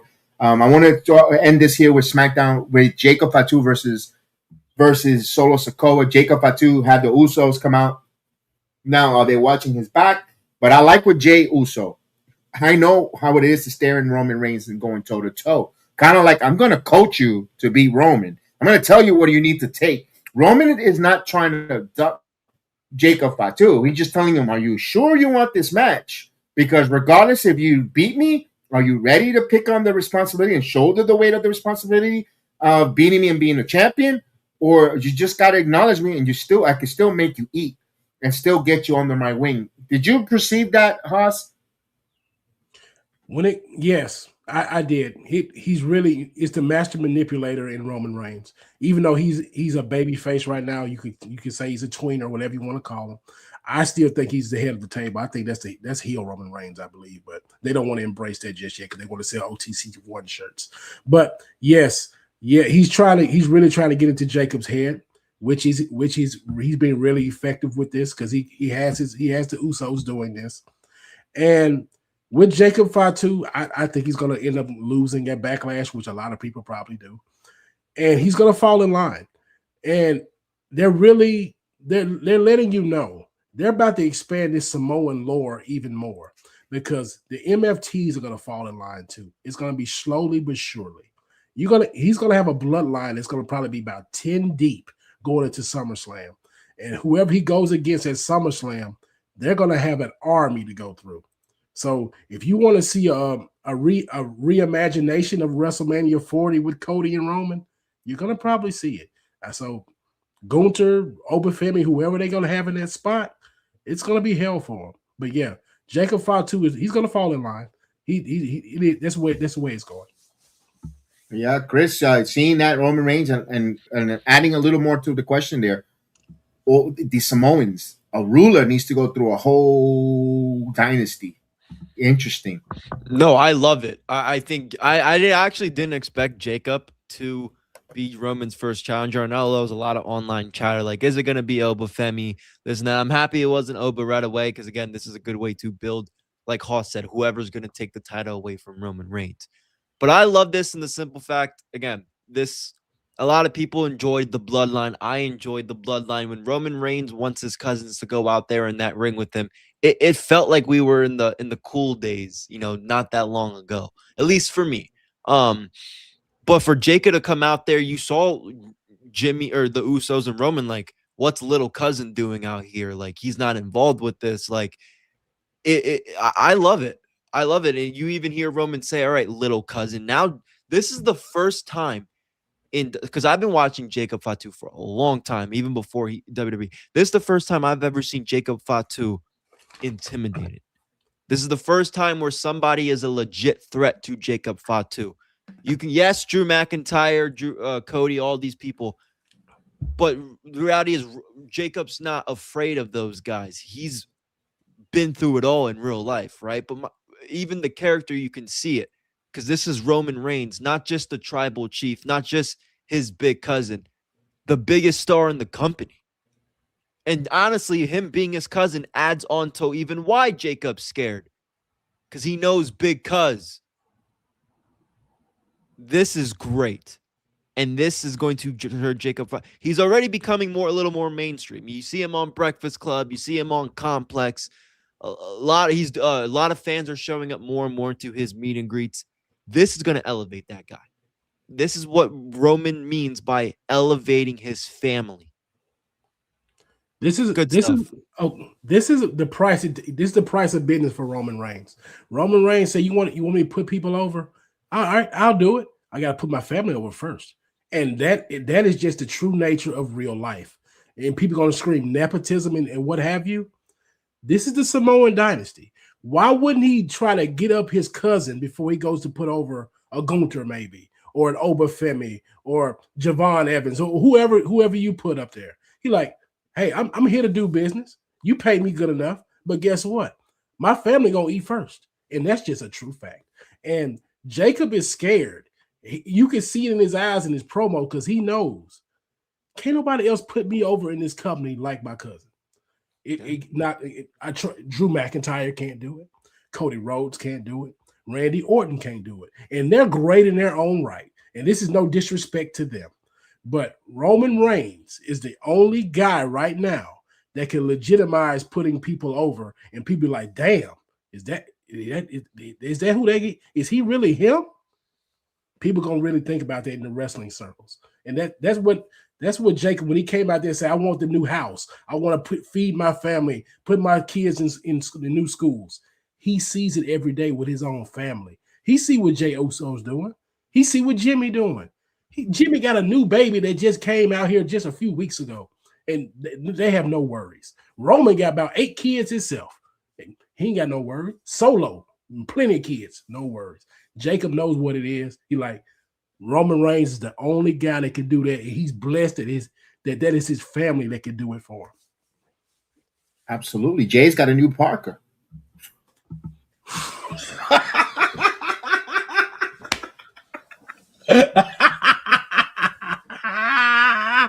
Yeah. Yeah. Oh, we got to move around, Cam. That's hilarious. We got to move around. but let me get back to this here with the Roman and that dynasty. He always say, one thing I like what he said, what he told Jacob, you're not ready for this yet. Mm-hmm. He said, yet. I loved it. You got to listen to that promo again. You're not ready for this yet. Yeah, and I'm like, wow, whoa, awesome. And again, this is why I go back to Roman elevates every talent that he has put out, that he has beaten. He just totally doesn't bury him. LA Knight, Jordan Paul. I've said it many times over on my stream. Check my videos out or when we do our weekly about Roman Reigns. My compliments to the tribal chief going forward there. Want to talk about some of these wrestlers that came in. So Ruka joining. But before I even say so Ruka, Ricky Saints making his appearance to SmackDown. Before we close out the SmackDown portion, Ricky Saints will be joining. We'll see where that goes. We'll wait and see before we react for that. A lot of call-ups. I'm going to go with Sol Ruka because Sol Ruka was very talked about throughout the whole wrestling community, IWC, even on all over the podcast, where she has a great match. By the way, her match with Liv Morgan was better. Her match, Liv Morgan and Sol Ruka, yesterday's United States Women's Championship between Tiffany Stratton and Julia, got more time than any of the matches, women matches in WrestleMania-wise, and they were better. It makes you scratch my head. It boggled my mind. I wanted to talk about that with Sol Ruka and Liv Morgan. They protect her, Chris. Your thoughts on that match? Did you enjoy that? Because we've been invested in Sol Ruka. Absolutely. Sol Ruka her and Liv Morgan just fit. Like, that is a cool match that you want to see Sol Ruka have. Like, if you're like, okay, give me a list of opponents from the main roster you would want to see Sol Ruka go against. Liv Morgan's in my top 2. Just because of how their size, their kind of move sets. I enjoyed their match. Sol Ruka got to show off her great athleticism. Hopefully she's good now from what happened on NXT. I know we'll probably get into that later on, but she's going to do a lot of good stuff on the main roster. They had a lot of chemistry in the match. I don't really think they've ever had a match together like that. So she's capitalizing. She's hot right now off her feud with Zarya. Curious to see where she goes now. Maybe she challenges Becky. Maybe she keeps rising up, challenge Liv again. But I think Sol Ruka is going to go do cool things on Monday Night Raw, and her match was very impressive on Monday against Liv Morgan. Yeah, and of course, Haas, the way they protect her. I know you were mentioning, how are they going to get to that finish? Zarya comes out, causes the interruption on the outside, reminding you that they're going to have a last woman standing match the following day. Your thoughts on the way it all presented, from Sol Ruka's entrance to her finish on that match with Liv? Before I get to the match, Sol Ruka and Tiffany Stratton are going to be the new wave of women wrestlers going forward. And this is an exposition for the both of them. I'm talking about former gymnasts, former college gymnasts. They want these women to be able to perform moves similar to the men. And we're not talking about the body slams. We're talking about the great high-flying antics. Like the Soul Snatcher is a one-of-a-kind finishing move. Some people call it a jokey move because, people got to set up for it. But that's a move that put asses in seats. Same thing with Tiffany Stratton with the prettiest moonsault ever. But to go back to Soul versus Liv, like I piggyback on what Chris was saying, their size difference make the match go. Like, Liv can sell very effectively for Sol Ruka for her offense, and then Sol just being so tall and lanky, it makes Liv look stronger, especially with that gold around her waist, and it's just a win-win. So if you want to move Sol Ruka back to the mid card behind this, she has to be Becky off the rip. It can't be no series. She got to go be Becky right now. That goes back to what I was talking about, legitimizing JC Jane against Rhea. You got to legitimize Sol Ruka now, because we talked about on our NXT review, we do not want her character to get overexposed too quickly. Mm-hmm. We want people, when they look at Sol Ruka, look at her in-ring work, because if you go up there, there's not much to look at right now from character-wise. She's an attractive woman, but she's more of the in-ring attractive. That's it. So put gold on her, make people latch onto her quickly before they actually figure it out. So, yeah, I like the match, though. The match worked. Yeah, we'll see where it goes. And let's talk a little bit about that last woman standing.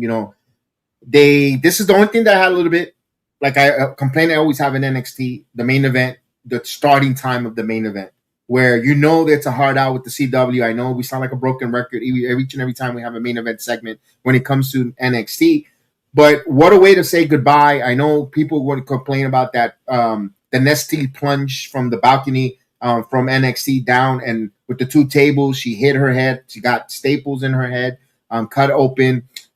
I said they could easily, and this is just double picking, nitpicking, or Monday morning quarterback. They could have done the finish when she went through the wall underneath that platform, but they bastardized it so much with Braun Breaker and others. Your thoughts, Chris, when you saw that on video replay, when you saw that finish, and then the repercussions of Ruka getting the injury, it makes you want to question: did she do that on her own? So yes, I checked the show out Wednesday morning, and I saw the clip on social media right after it happened, and my first reaction was, like Aaron said, that was scary. I immediately was like, oh, because the caption was like, "Oh my God, Soul's head." So obviously I'm gonna click, and I'm like, whoa, like hopefully that was scary. I'm not trying to make it into a positive, but hear me out. The reason why I don't like it. You never want to see a wrestler get hurt. We've said this so many times, but I've said this so many times. For how heated that rivalry was, for how good they told their story, for Zarya to send Soul Ruka away. And you got a little, like, it wasn't a good headshot, but to me, the violence, I kind of liked it from Zarya. I don't, obviously without the injuries taking place, but when you look at it in the grand scheme of things, it's like they had a heated rivalry. They were former best friends. Zarya wants to absolutely destroy her. She literally did. For the storyline, I kind of thought it added a little more flavor. Hopefully, I hope she's fine, though, because it was a very scary fall. She was obviously not, it was very nasty, but it added a little more flavor. Their rivalry was great. The match was entertaining. But like Kev said, we talked about this so many times too, where like they'll start the main event at like 9:45. Or like whatever. Like, yo, like what's going on? They'll take a segment, whatever, too long. It's like you can't do that, especially with how strict the CW rules are. Overall, I enjoyed the shit out of this feud. Good send-off for a lot of these talent. That's why I enjoyed this show. A lot of this show was goodbye. Hash, give me your thoughts on that last woman standing match. The match was very good. The finish, it's janky at best, but it's developmental things happen. I just hope Zarya is not punished behind it. That's my biggest worry about it, because she has a push that needs to keep on going. Like, this is a monster heel, especially NXT is going through a transformation right now with so much talent being plucked out. Zarya is one of the talents that people latch on to, and she won a lot of people over in this feud. Like I told you, I thought she was the real face of this feud, even though they kept telling you it's Soul. Zarya was the emotional face of this feud. So I hope she was not punished behind it. I hope Soul ain't punished going to the main roster because they just didn't get it right. It's an accident. It happened. So yeah, it worked out, and I'm really interested to see how both of these ladies go forth. Yeah, I am interested to see what happens with Zarya. Hopefully she doesn't get punished, or an opportunity for her to get pushed back a little bit. Because it felt like, Soul just fell straight back. It's just when you're falling back and you're trusting gravity, shit could happen. It's just things happen there. One thing I wanted to talk about was a good send-off, because we now find out that Blake Monroe will be making her debut on SmackDown. I thought this was one of the best caskets match that I've seen. And by the way, wrestling has done great caskets match. It's not just The Undertaker. The guitar casket match with Mustafa Ali and Elijah was good. Even the Darby Allin and Gabe Kidd casket match had its moments.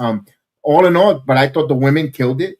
What a way to end it for Blake Monroe and Tatum Paxley with their feud. Haas, you watched this. You was with this. Your thoughts on that one? Did you enjoy that final blow off between those two? These gimmick matches work, especially the casket match works because the main character is carrying it. Tatum Paxley, Darby Allin, Undertaker. You got to have the right character for the gimmick, and it works tremendously.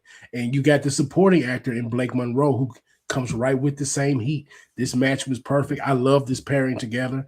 I know Blake's going up now. This was a great gift that Blake Monroe gave Tatum Paxley, because that match, it was the match of the night. Like, I like this one more than I like the last woman standing match, because their chemistry really works.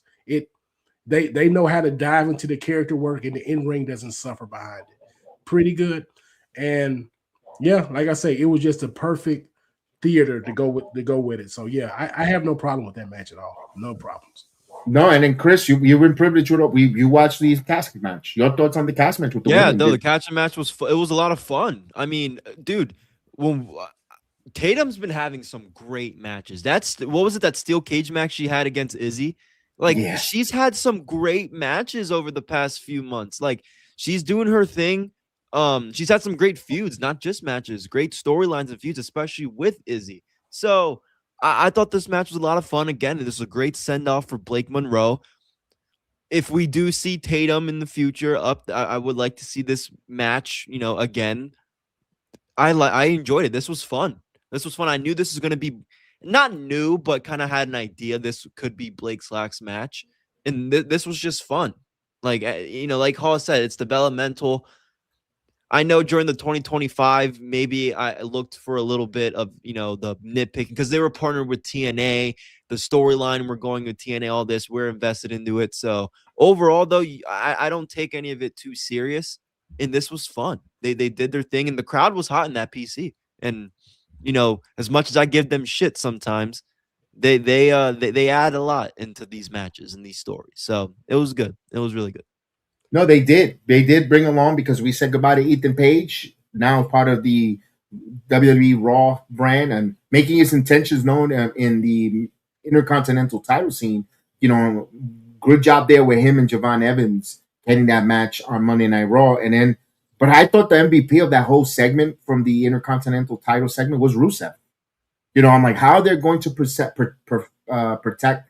Ethan Page not to lose here, and you really want to lose momentum on Javon Evans, but Rusev just coming in and causing havoc. And then you saw Penta come out, and then all that transpired. I thought Rusev stood out the most memorable, and I wouldn't mind seeing Rusev kind of Ego Page and Rusev kind of becoming of a group of fashion, or someone for some muscle, a nice friendship. I don't know. Am I reaching here, Chris, or would you like to see something with Ego and Rusev? Because he could help Rusev with the microphone talking with Ethan Page. That's what I was going to say, because when you looked at Rusev, when he first kind of came in, he was a big deal. Having matches with John Cena at WrestleMania is a pretty big freaking deal. And the reason why is because he had Lana. She could talk. She could get Rusev over. Ethan Page is phenomenal. He's a great wrestler, but his words get him over. His character gets him over. He has that big, he can play that, not chicken shit heel, because I don't think Ethan Page is a chicken shit, but he could play that to his advantage. He could have Rusev by his side, and it gets both of them over. And, you could have Rusev make his funny faces. If he wants to, hey, Rusev, attack this guy. I don't want to deal with you right now. I think it could work short term. Right. Yeah, I don't mind. I wouldn't mind it short term, though. Yeah, and Klaus, would you think that Ethan Page could help both men could help each other in this union if they wanted to go that route? If they do this right, you could get Rusev Day 2.0. If they do this right, you could bring, like, you already got the two. This is like the League of Nations all over again. You could do this right. Ethan Page from Canada. Rusev from Bulgaria or whatever. He can come out in his tank again, bring back the nostalgia, have Ethan Page come out there with whatever Canadian regalia. They could do this right. This could be very fun. So yeah, this could save Rusev from getting released next year. Ethan Page can single-handedly do that. If they want to go with a third person, a returning Sheamus. Yeah.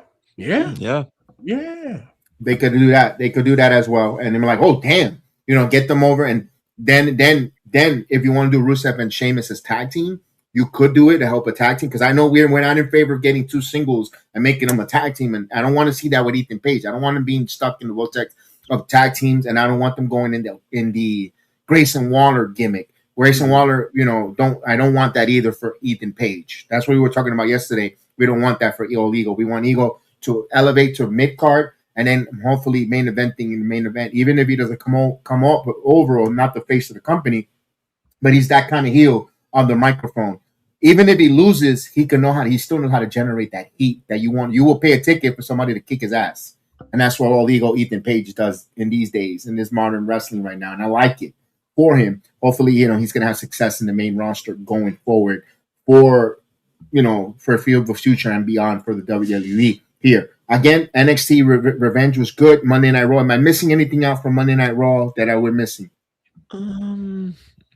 Nothing really. I mean, we'll see what's going on with Theory and Braun Breaker, and Seth Rollins. I mean, Braun's back. He attacking Seth. We'll see what happens with that. I thought JD and Finn was fine. Other than that, I don't really know. No, I didn't see anything there to grab me. That's why I didn't bring. I love how much I am. Yeah, I know. Braun Breaker That's fan. why I'm just saying. Let's see what happens with that for now, because nothing really. I think we're in a wait and see mode when it comes to Braun, Division, Gunther going forward, and all that other aspect of that part of Monday Night Raw. And NXT is going to rebuild. So NXT's in the big rebuild. Now that Blake Monroe's out, looks like that former from LFG, Bailey, is going to be part of their group. The big tall girl. She's a monster. I wouldn't mind that. She's a monster looking. They should, she's trying to play a character that she's not. Maybe she turns the light switch in the ring, but she is not a pretty girl that you go to on a bar and wants to pick up. Not unless the lights are on. Hopefully she comes in as this big trucking monster in the ring for Vanity Project or Swipe Right, whatever they want to call themselves. There, we'll find out where that goes. Yes, LA Knight and Gunther. Thank you, Richard. You reminded me there. You know what? I wasn't upset. I wasn't offended. Because that's what, when Roman is World Heavyweight Champion, I like the people that are trying to fight and kill each other to get to the Roman Reigns obstacle, to go and meet him. And that's what they did in the Bloodline era. Everyone else that was vying for the number one contender, they put on some great matches to earn the right to lose to Roman. And Gunther and LA Knight, I'm for it, Haas. We know how this goes, Kev. Creative does not like LA Knight. He won't go over. This is Gunther we're talking about. Paul Levesque, that's his pet project. I don't know if he may love Gunther more than he loves Stephanie. That's how I feel about it. This man loves him some Gunther, so LA Knight ain't going over him. So you know why he has that admiration for Gunther, right? What? Because he's old school. Tell me about it. What is it? He reminds him of his coach Killer Kowalski.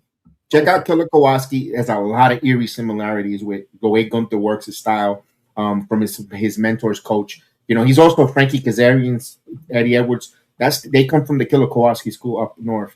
Gunther reminds him so much of his mentor's teacher from Killer Kowalski, and that's something Mali dear to his heart. He's in the wrestling business. He's a millionaire from a guy that taught me, that looks like the guy that taught me, and there's something where he doesn't know how to distinguish. Maybe Gunther doesn't disappoint either. Yeah, let's face it. LA Knight, he can only benefit from getting gold now, and I'm talking about legit big gold. He's had good matches. He doesn't really put on bad matches. He botches here and there, but who doesn't? But LA Knight needs a title, and they're not going to put it on him. So I'm a fan of LA Knight. So it just I'm done with it. I'm done with the LA Knight experiment. So I know Gunther's going to go over. I'm not going to waste too much. Not going to hold my breath on LA Knight winning big gold again. It kind of feels like, Chris, LA Knight needs a Mick Foley type. I know we talked about Darby Allin getting the Mick Foley, but it kind of feels like LA Knight needs that moment. He needs something. He needs something, because the reality is LA Knight's never been my cup of coffee, but he has a fan base. A lot of people love LA Knight. Yeah, I'm surprised they haven't tried the LA. When they introduced this new title, when Seth had it all this time, I'm surprised they didn't give LA Knight a shot for it. I really am. With Roman having it, I don't know if that's going to happen any sooner. It's not. They gave his spot. They gave to Jey Uso. Yeah. Or as much as I like him, as much as we love him, you could have argued that they probably gave him the spot the year before to Priest. Fair enough. Fair enough. with Money in the Bank. Mm-hmm. That probably should have been LA Knight's year. That WrestleMania 40 moment probably should have been LA Knight. You know what? I think I agree, and I think he agrees.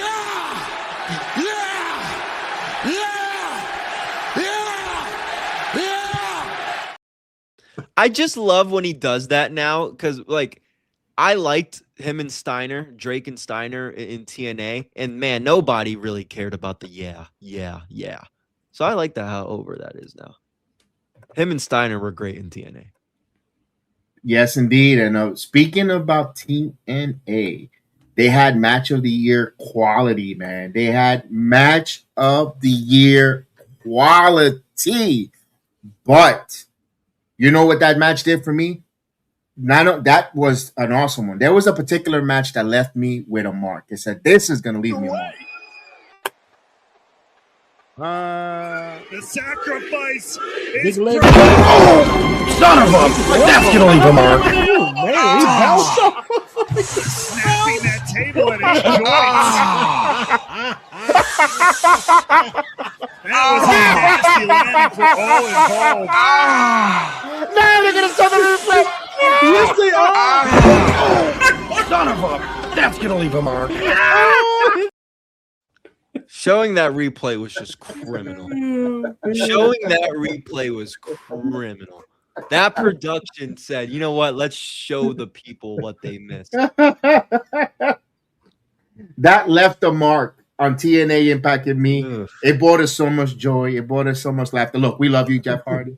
We love you, Matt Hardy. You guys are the GOATs, the greatest. I love watching Matt Hardy, but man, thank you so much, man. That was, that was hilarious. That was real time right there. Our reactions. I mean, no faking, no reacting, no fake reaction. That was just totally from the pit of my stomach of laughter because and he executed, but it just didn't go well. Us. Oh yeah. We should have known that when he misspelled sacrifice on the table, that we were in for a treat. So yes, the table it delivered in spades. And when I just knew it was a leg drop. I knew it was coming. And he like, no, we're gonna one up you, man. The big elbow, and man, he bounced like a new inflated basketball. It was wild, bro. It was just wild. That's called the funny bone drop, Chris. Dude, I did watch TNA after because I was watching the draft on Thursday. I like Dutch winning the match. It makes sense for that. But man, dude, that was what was he thinking doing the elbow drop? Because like you said, like I saw that clip again. I saw the clip during the draft. I saw your clip, and I was like, what the hell? Like. So I went back and watched it after the Steelers. After I went live, after the Steelers made their pick, I watched it. It was a good match. It was fine. You had the Vincent involvement and all that stuff. So I went back and I'm like, oh, okay. Now he should have just hit the leg drop, or the tail. That was an interesting one. That was an interesting one. And the fact again, showing the replay is so criminal. That was the all right, let's go take a look. Look at what happened again. Or somebody in the truck, yo, show the replay. AMC, show the replay. Why? Why would you show the replay? That made it even funnier. They could have, they could have edited it because it was taped. It was taped. They could have edited it. Oh my God! And again, it's not that it wasn't a botch. He did execute the move, but it just looked it. I don't think he got it. He didn't get enough air. He didn't get enough air. He was going for the leg drop in the last second. He changed his mind to the elbow. He was did his head. He goes, "Oh, this is too far for me, brother. This ain't gonna work for me, brother." In his head, he said, "Okay, I'm gonna do the leg drop midair." Nope. Holy shit. Oh man, I mean, man, shout out to and yeah. Big victory there for the Righteous because I actually forgot who actually won that match because I was so Dutch into did win the match. Dutch. Yeah, I was so into the laughter and going into and just it brought me joy. It wasn't to make fun of. It was just hilarious. Right. No, that was the hilarious. execution of it. Great job there. All in all, Impact on Thursday. again was a very good show too. I know you had a lot going on with the NFL draft, and they had tough competition, but a 19-minute classic in the main event with Mike Santana and Rich Swann. This reminds people why Rich Swann is very important to the TNA ecosystem, where his talent, and Rich Swann. The problem with Rich Swann, it never was his in-ring. He looks like he's a nice guy. It's when the bell and the not in the wrestling world. He got, like every one of us, we have our own troubles and our own obstacles and demons to fight against. For Rich Swann, we know what his is. You Google if you don't know it. We're not here to talk. He's got some, he has some issues. Hopefully, he's in the right path. And if he sees how much successful, how much talent he has, and he wants to harness it, he can make a lot of money, whether it's in TNA or Elite Wrestling. I don't know if he's in his mindset or if he's in their radar. All in all, I was a Rich Swann show, a match. I'm stopping there. And I love that Mike Santana showed us he could keep up and work quick with Rich Swann. Another level of Mike Santana's world title reign. Thank you, Swanee, because you pulled that out of our champion. This was great. No, I enjoyed the hell out of it. They didn't need weapons. They didn't need any tricks. They went out there. The fans were very, very involved in this match. A lot of "this is awesome" chants. I love Rich Swann. He's very good. This was 19 minutes. Very, very good main event. That's the good part about tape shows, right? You can give your main event extra room to breathe. You're not worried about going off the air. So I loved it. This was a great match. Hopefully, Rich Swann sticks around. I think he is on a pay to appear deal. Yes, he is right now. So hopefully he sticks around a little more. But I love that match. That match was very good. And we'll see what's next for Rich Swann. I know because I know they're doing a battle royal for the TNA titles, number one contender. So we'll see what happens. One thing that I wanted to say that I was gonna wait for Haas, but we'll touch on it when he returns back in a minute. When it comes to TNA, they do 3 out of the 4 tape shows, and then they give you a live one every 3 weeks. So, And I was looking at that and I go, why is it that their main event and the way their ad placement are so good compared to NXT? They don't give me the anxiety when the main event shows up because they know where to space it, proper ad placement, and so forth. And I said to myself, maybe that's why people have, because I didn't watch it. I couldn't give that proper love and essence to. Maybe that's why people loved and enjoyed NXT Black and Gold, because that was also on tape. They could edit it. They could cut the matches. Give you the cream of the crop instead of, while the kids on NXT now, they're learning while they're doing it on live television right across your television screen with a live audience. Like if they boo them, they're going to boo them on live TV, and you're going to remember that. Where in Black and Gold, I'm not saying they were protected because everyone said they put on some great stuff, but it was taped and they could have been edited to accentuate the strength of the talent, Chris. Yeah, I mean you're not wrong. Black and Gold was very much taped.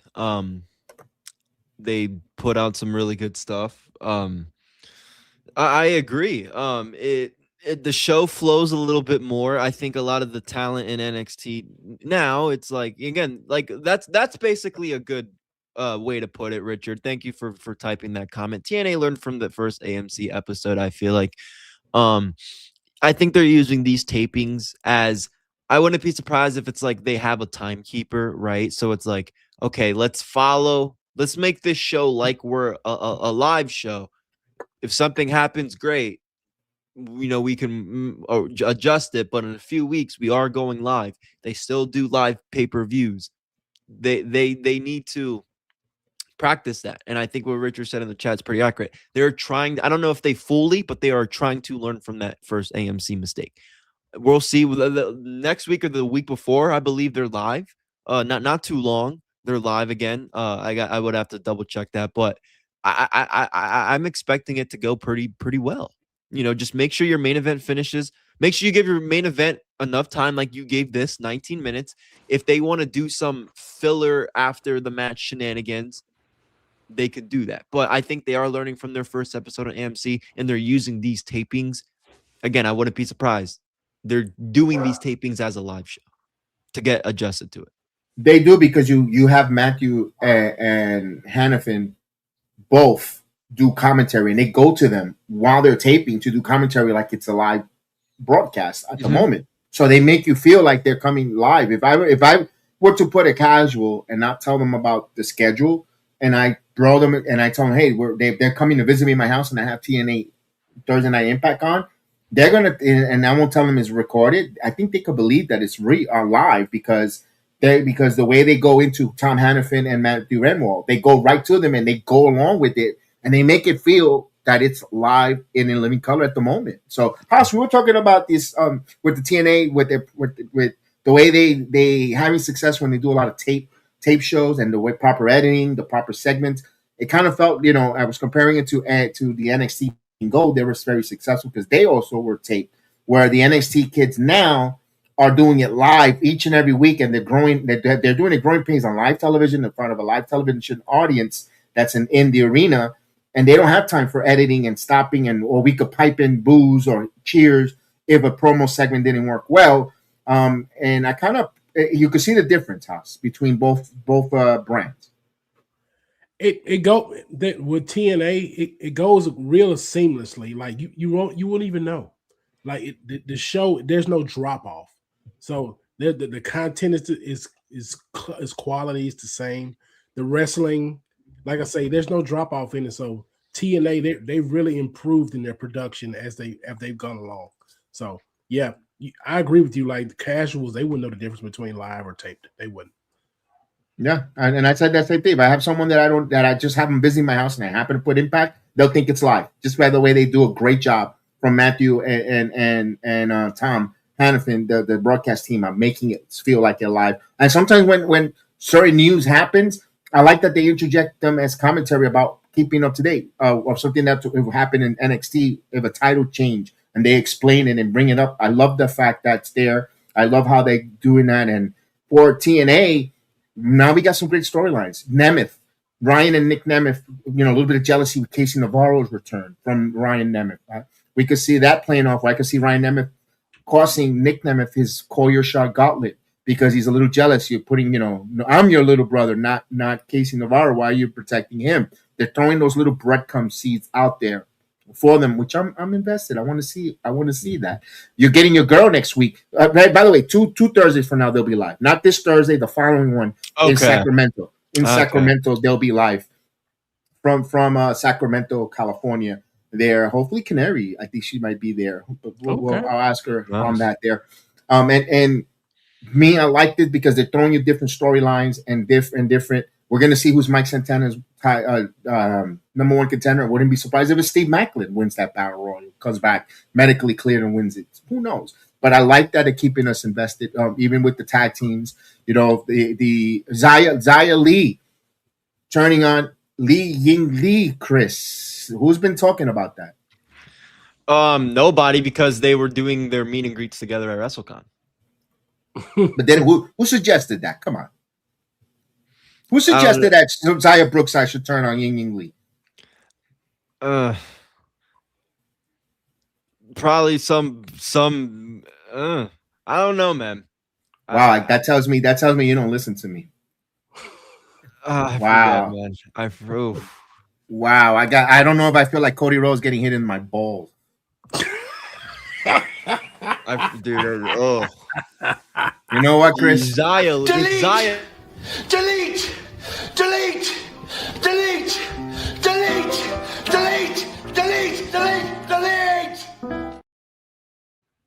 I can't believe I forget this. Oh. But yeah, with the whole Zion and Lei situation, boy, it was great. It was really great. Like Lei Ying Li, she should get an Emmy, Oscar, whatever you want to give, whatever awards you give, a Slammy, whatever awards you give to this. Her facials were on point. You could feel the emotions all through it all. And Xia, she did a good job. It was pretty good. I love the whole segment. They really stole the show. If it wasn't for Swann and Santana, that was my most enjoyable segment of the night. Yeah, I mean, Ying Ying Li almost had Aaron crying. I mean, my goodness. It's great. It was great. We watched it together. You saw how I was reacting to it. I want to cry with her. It was great. And I'm not even a crying person like that. I felt it. My question at the end of the night, did they have the number 4 platter or the number 5 at Benihana? Definitely the number 5.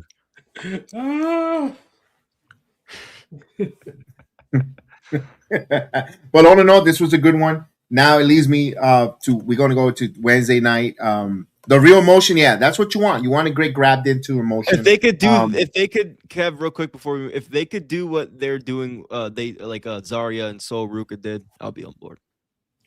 Let's hopefully, because Birthright and all that, they you know what they did, Chris? You have to, if you didn't think or people didn't really like it, I loved it. They at least they're explaining it to you.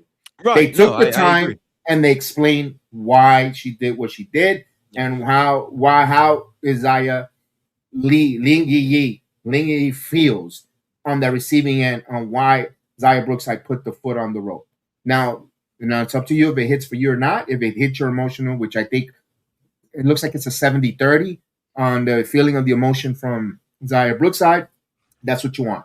You want the babyface, in this case, Li Ying, to get sympathy and feel heartbroken, and I think she did. I think she got 70% of the fans to feel that heartbreak with her, and telling her story, how she comes from another country, hasn't really no friends, nobody here, and endear herself to Xia Brookside. Now Ying Lee, who's going to, Brookside said, I ain't translating no more in Mandarin. I thought John Cena was going to come out. He speaks Mandarin. Bring him out, but who's going to translate? So we will find out there. Chris, we're going to go to your segment, but before we do, we got to hear from one of our great sponsors, man. Sponsors, because we know that springtime and summertime is here. I want to make sure you're clean, fresh, and ready to go. Summer is upon us real soon. When the temps start to climb, cool down your undercarriage with a poopsicle. Dude Wipes team created the world's first ice pop scented butt wipes. Every dude deserves a little treat after dropping a dookie. Poopsicle Wipes. Get your butt over to the TP aisle or snag a pack online. Here, your promo code. Text DUDESAVE20 to 59463. Get 20% off. Dude Wipe, sponsor of the Sports Jedi Network channel. Feel the force. Stay Dude Wipe clean. This is the one and only Paige, and you're watching Sports Jedi Network. Feel the force. All right, there you go. Make sure you get clean. Thank you to Paige for the shout out. Now, Chris, there is a new resident. The popularity is growing to 3 in this town. Do you want to find out who it is, or do you want to give me your thoughts, your AEW review? I think there's a new resident in a new town. It just went up by 1. He's getting into that territory. Oh, yes, the new resident, ladies and gentlemen. He just applied for his new residency in Pendejoville. Is your friend Will Ospreay? He's packing up and moving to the Pendejoville because he keeps getting his fucking neck dropped over and over and over and over and over. He just got his neck dropped again at the airport. What the fuck is going on with this company and that man telling talent to drop him on his head? Can you explain to me? I don't know, man. I told Haas this on Wednesday night. They are really trying to sell that Will Ospreay neck injury when we know he has a busted up neck. I don't really think they need to put more emphasis into that on TV. I mean, he did a good job selling it, but what screwed it all up was how, like Haas said, I think you said this on Wednesday. How are you supposed? How am I supposed to take this seriously? This could have been okay. Well, Will Ospreay really screwed up his neck. I think it's still stupid, but if that's the story they're trying to play, they screwed it up by having a doctor come out there, tell him to stop the match, and then Mark Davis after the match still beat his ass. That completed the legitimacy of that neck injury. Because if they were trying to tell a story that Ospreay's neck, whatever happened, and they're actually trying to make it seem real, and you have a doctor come out there, says stop the match, and you have Mark Davis still hold him upside down like a fucking baby and drag him around with every single Death Rider. I thought the show was decent, but I did not like that part. After what happened after that match, I thought it was dumb. Yeah, But I agree. To answer your question, I don't know, Kev. They're gonna keep selling us Will Ospreay's injury. Will Ospreay's not gonna give a shit. He wants to come back early to make sure he's at Wembley. So I think it's dumb. I'm on the same boat as you, but I don't think we're gonna. I don't think we're gonna not stop seeing. I think this is gonna be all the time. They're gonna sell that neck injury for his build to Wembley. Look, I understand the United States want to purchase Iceland. And I know they want to make it a territory, but I don't think that if you got yourself your doctorate degree at Iceland, you're a doctor in the United States. So I don't know. You got to check Dr. Sampson's credential because that son of a bitch will clear anyone who has a pulse. Jesus Christ. That's the worst doctor in professional sports. Holy shit. I mean, come on. It just didn't. I don't get it. And then, like you said, if they would have done the stoppage, what Doc Sampson says, no good, no more, and they could have done something what they did with Steve Macklin. Okay, great. It was good, but then, by like the way, said, we knew this with injuries a work. We know that. My point is, you don't get us to believe that this injury is real by having a doctor come out there and then having Mark Davis still attack the guy. If you want the referee, the doctor should have stopped it. We shouldn't have seen Will Ospreay again.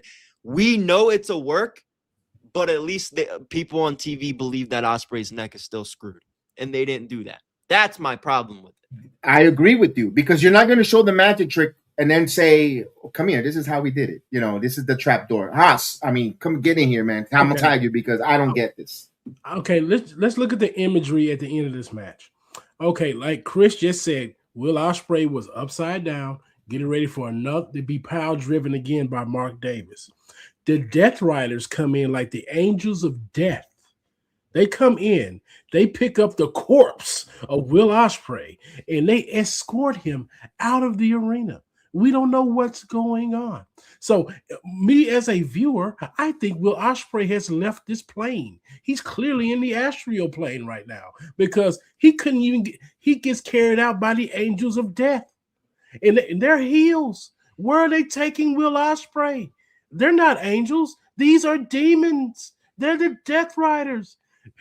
John Moxley has told you to watch your neck.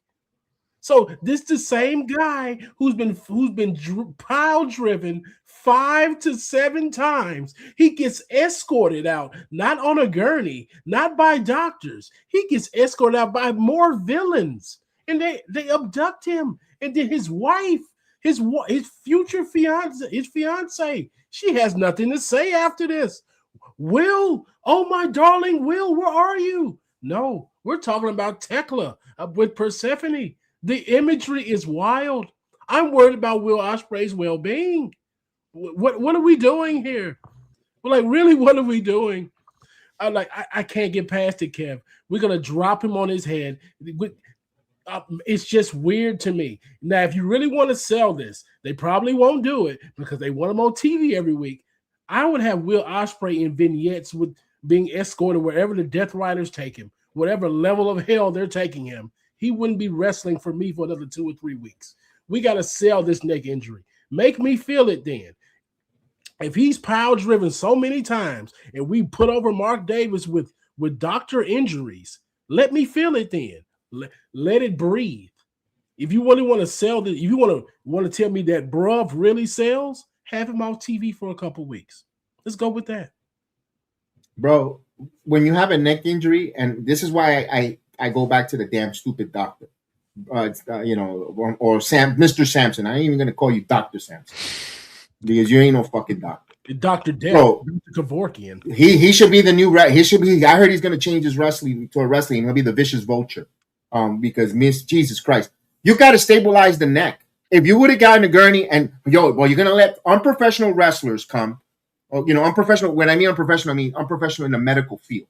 They're professional wrestlers, unprofessional medical trained people to come in to grab a wrestler who has neck issues, who's supposed to be injured. You have to stabilize. The first thing they tell you, don't touch anyone.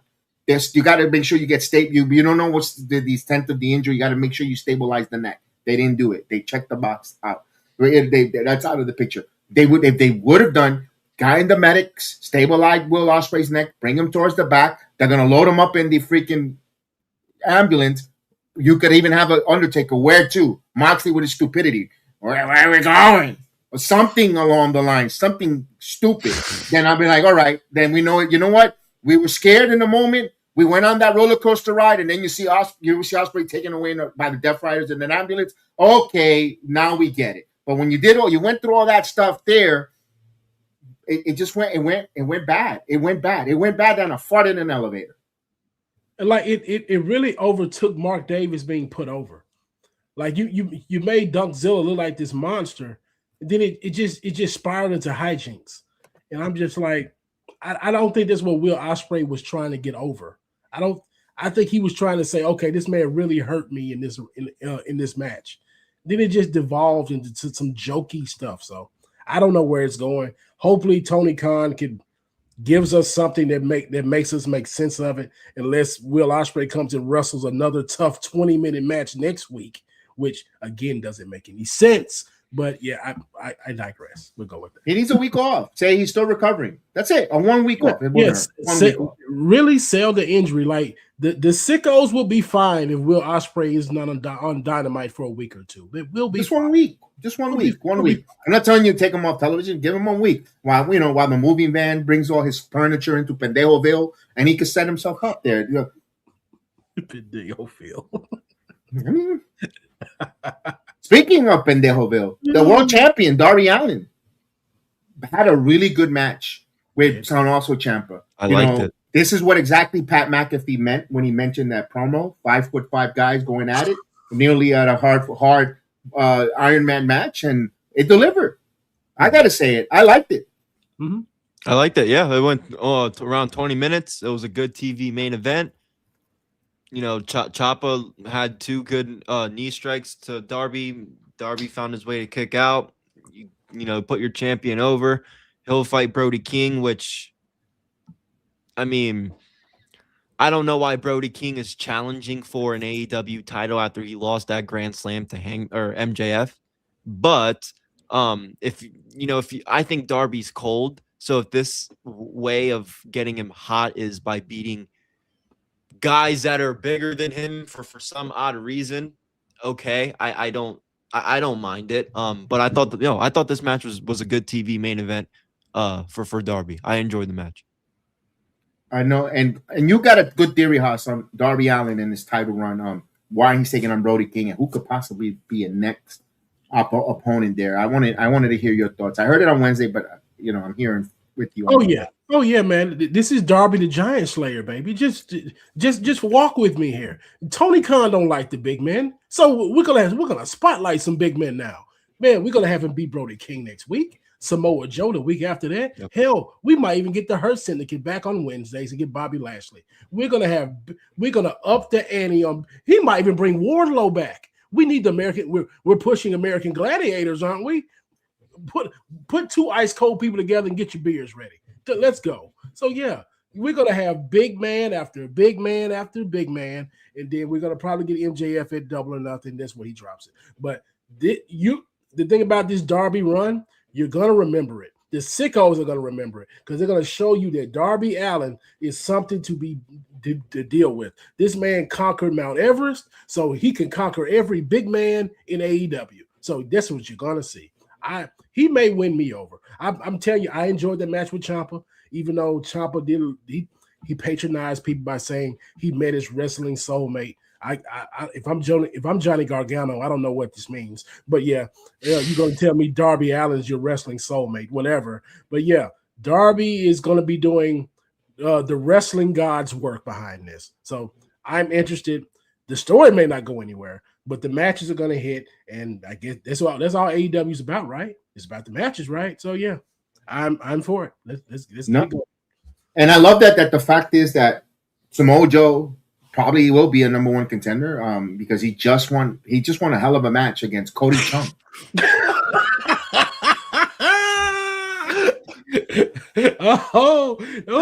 Cody Chung, baby.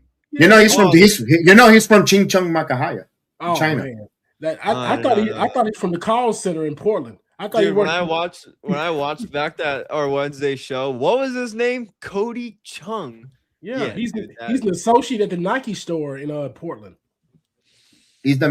He's the Chinese nightmare. Man, resident soup kitchen owner, Cody Chung.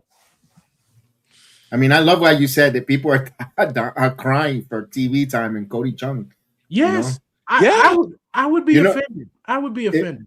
If I'm Tony Khan, I will have him come out to Wang Chung tonight. Oh, are we talking Collision? What? Are we talking Collision on this place? Yeah. Everybody Wang Chung I don't tonight. think I'm watching that shit. Everybody Wang Chung tonight. Come on, it goes well.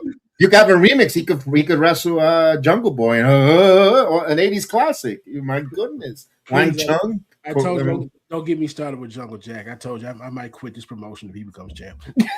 No, I'm with you. But all serious, I saw this and I asked myself, ¿Por qué?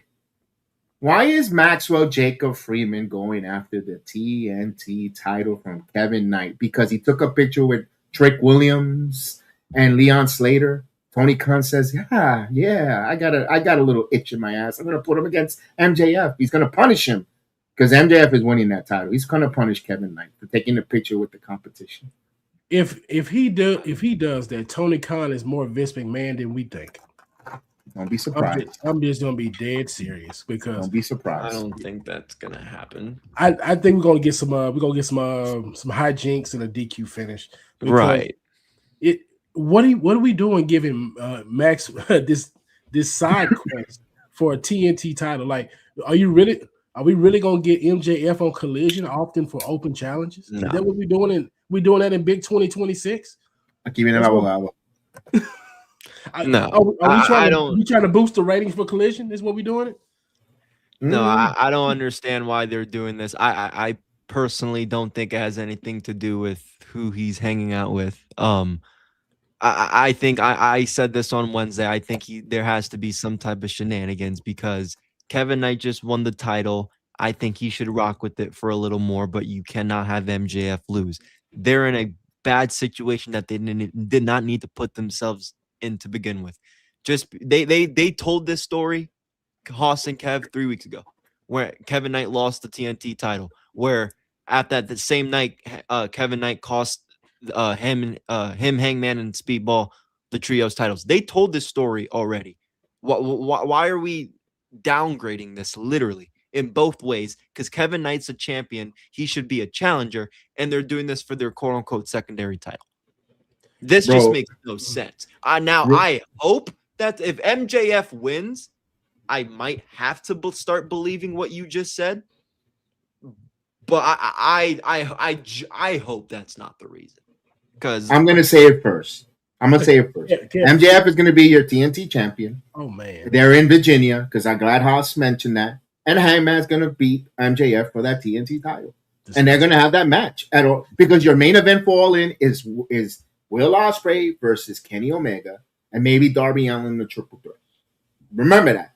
Don't all you guys that are visioning and I've got a bridge to sell for you in Brooklyn. If you think it's going to be MJF versus MJF versus Will Ospreay at All In, they already had it already. They're going to do something different. They teased it with them sitting in the medical in the back with Omega and Will Ospreay. That's going to be your main event for All In. Telling you that.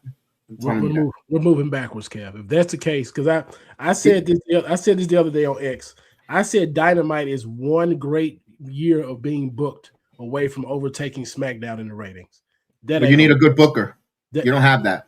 That's a different discussion. We could have that discussion till the cows come home, but it ain't gonna happen because Tony Khan is a mark and he loves this company. So I would give him that. But yeah, I'm piggyback off what Aaron is saying here. The optics are not good if MJF loses clean to Kevin Knight. The optics are not good. If you want to be if that's going to be our future AEW champion, 3-time champion it'll be. Yeah. It's not good for him to come up there having 2 or 3 losses, then giving him a title shot again. That's not rewarding people for watching the television show. How are we going to find MJF credible with these losses? And it's not burying. I'm not saying that, but we can't have contenders up here winning belts, big belts coming off losses. It's especially to guys with lower titles. That it's just not acceptable. It's not acceptable. Chris, Tony Khan's a matchmaker. That's you took it before I coughed. And Oh, I was going to say, my bad. no, it's fine. Yeah, Tony Khan can find you a Go for wife. it. My bad, because I saw the comment, so I didn't realize that's where you were heading. Yeah, somebody didn't want me to talk. The force is strong with this one. When Hall of Famers say that he is a good matchmaker, not a good booker, I'm going to listen to a Hall of Famer in the wrestling business. Tony Khan is not a good booker. He is a very good matchmaker. He gives you the matchmaking, the matches that you desire, want, and it's like the little kid who wants ice cream all the time. He'll give you the fucking ice cream all the time. It's not always good for you. And that's what Tony Khan is. He's the guy that gives you the sugary sweets, all the good sugary stuff, all the shit that you want to eat, the pizzas, all that stuff. He won't give you some vegetables. He won't give you something. He'll give you all sugary sweets, which is not a bad thing if you're a kid. But don't complain when your teeth start getting cavities later down the road. When I mean that, when you're not drawing money, and when you're losing viewerships. So he's a great guy. He gives you what you want. But you got to start booking. I'll say this. I won't say Tony Khan's a good booker until he gets the women's division right. When he gets speaking, right, I'll call him a good booker then. Ooh, He's not a good booker. Of the women division, 920 spot. And my goodness, we have a new segment called Oh My God. Mina Shirakawa versus Akira. Oh my God. Oh my God. Chris, oh my God. Look, I said this on Wednesday. Don't want to discredit any of these ladies. I respect Akira Shida, first AEW World Champion. This is one of the worst TV matches I've seen all year, if not the worst TV match I've seen all year. Wow! It shows that they didn't do no production meetings with the talent to go over the match, because that spot right there was not good. And this is your first ever AEW Women's Champion. Was it 3-time AEW World Champion, Women's Champion? And you got Mina, who's right now getting momentum. They should have put some care with in ring. Go, let's. This is the one match at 920. Let's tear the house down. You know what? Let them, and I'm disappointed because I think these ladies are talented and they put that match out. Haas, you're a big Mina fan. You know that there's if you bought the crate, you got her shirt. Mm-hmm. Your got thoughts? it on right now. Got it on right now. Yeah. Love me some Mina Shirakawa. This match wasn't it. It wasn't. I'm going to give you an unbiased opinion, even though she's my favorite women's wrestler on this brand. It seems like her and Shida doesn't have much chemistry. And I don't know if they have had battles in Stardom or wherever they came from. I don't know their history. But it looks like they never practiced together. It looked like they didn't have any, like you say, no production meetings. It looks like the agents of the match did not know what they do well together. And it didn't look like a fight. It looked like they were ushering each other to church. It didn't look like no fight. Oh, my God. Yeah, like, oh, yeah, here's how you pay your tithes, baby. That's how it looked, just holding hands the whole time. So it was very slow. And it seemed like Mina wanted to speed it up and Shida didn't want to have any of it. And then Shida throwing these knee lifts, like looking like V-triggers. And it just didn't, it didn't work. And then Chris Statlander with the whole kendo stick fiasco and just, I don't want to see it again. I don't want to see it.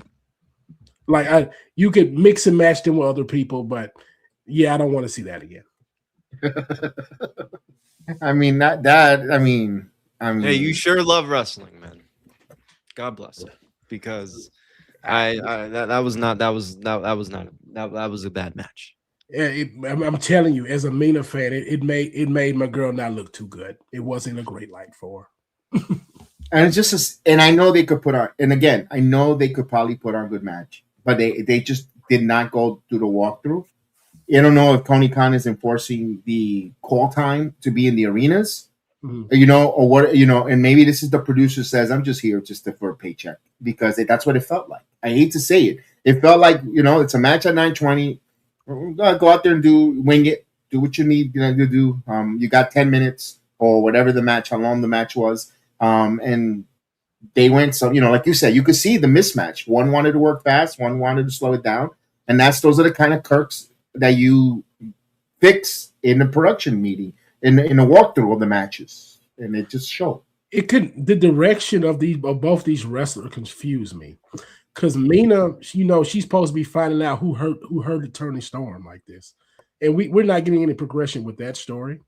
And she was up here fighting Tekla for the belt. Now that whole story is falling apart. Now she's up here jobbing for Sheeta. And Sheeta's up here with this storyline with Chris Statlander. Where's that going?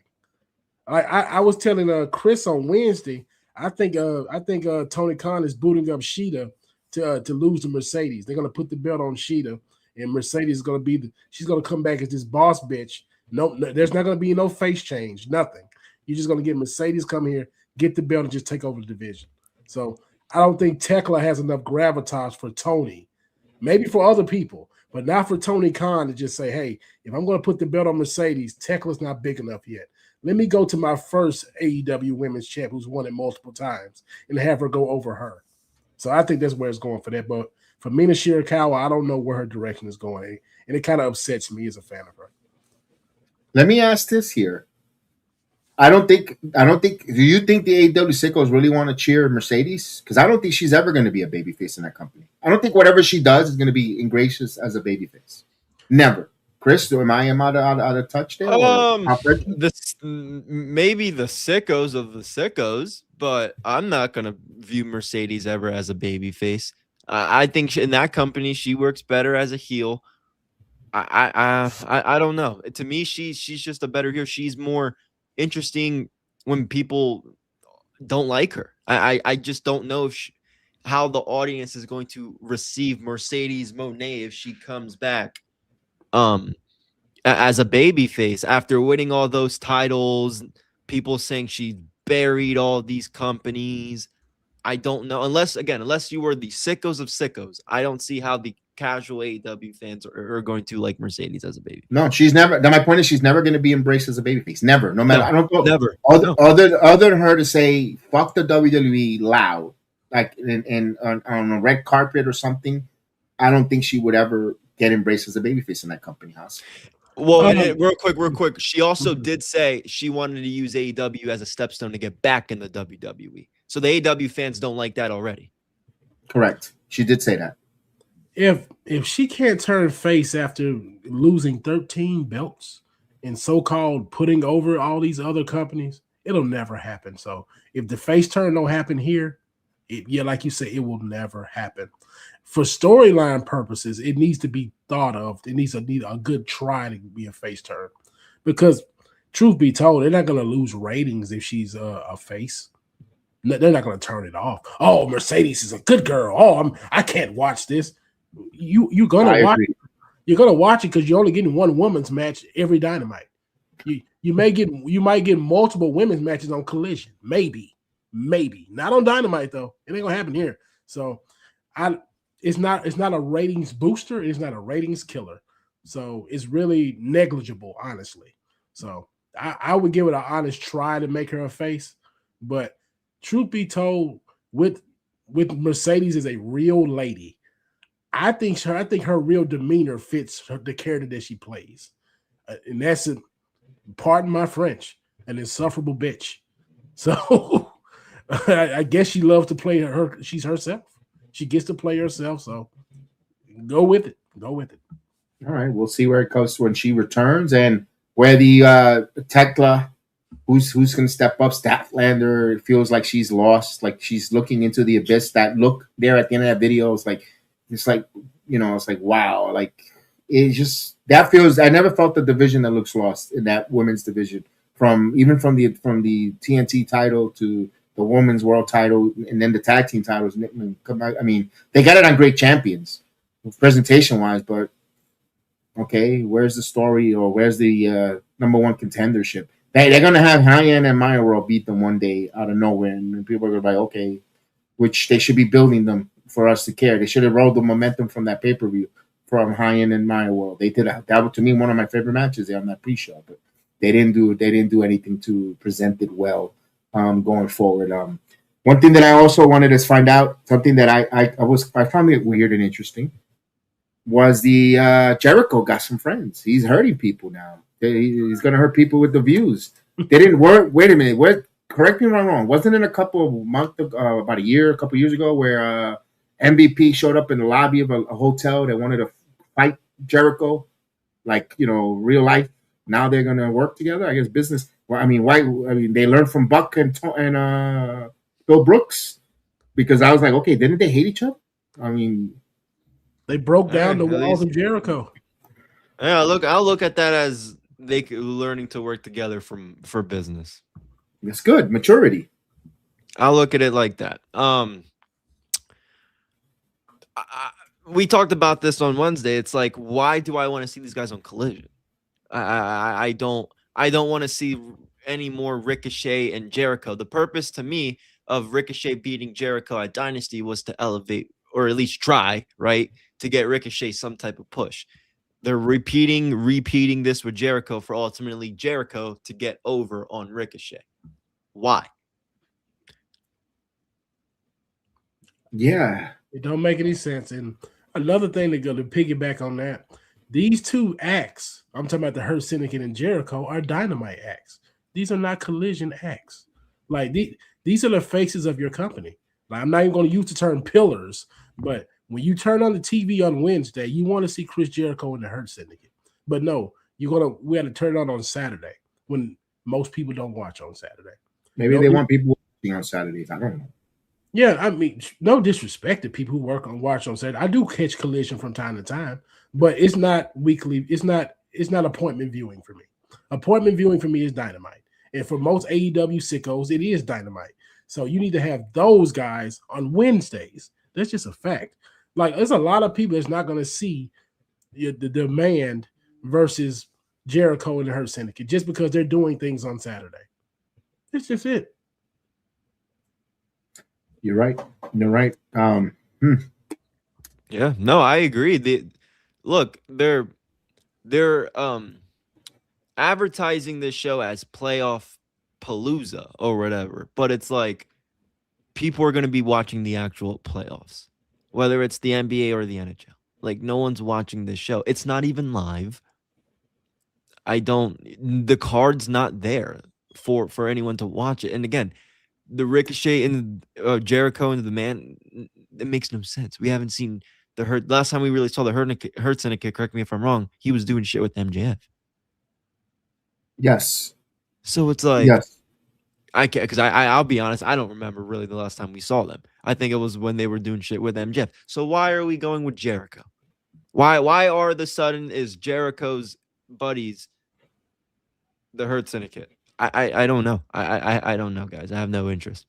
At least show Jericho paying, give him the money, cash. Tony Khan has no problem doing fictitious money matches.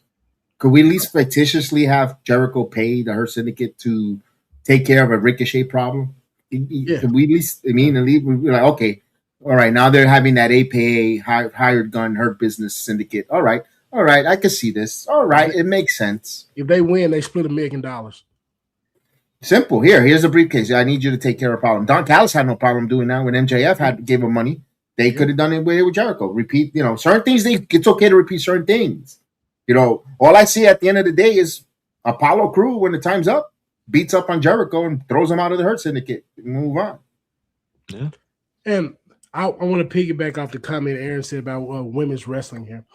I think, and again, you can call this controversial, women's wrestling is in a dangerous place because we come to a society where we are trying to reprogram how men see women do activity. And you're shaming men for watching women be, they say, sexualized. But you got women wearing clothes where you're going to see them in certain lights. And also, we're at a point where women's wrestling is not the same as men's wrestling. They can't do the same type of exploits that we see from day to day. Is that fair to say? Physically speaking. Certain moves. Yeah, so I'm talking about the real wow popping moves. Like a lot of women can't perform those.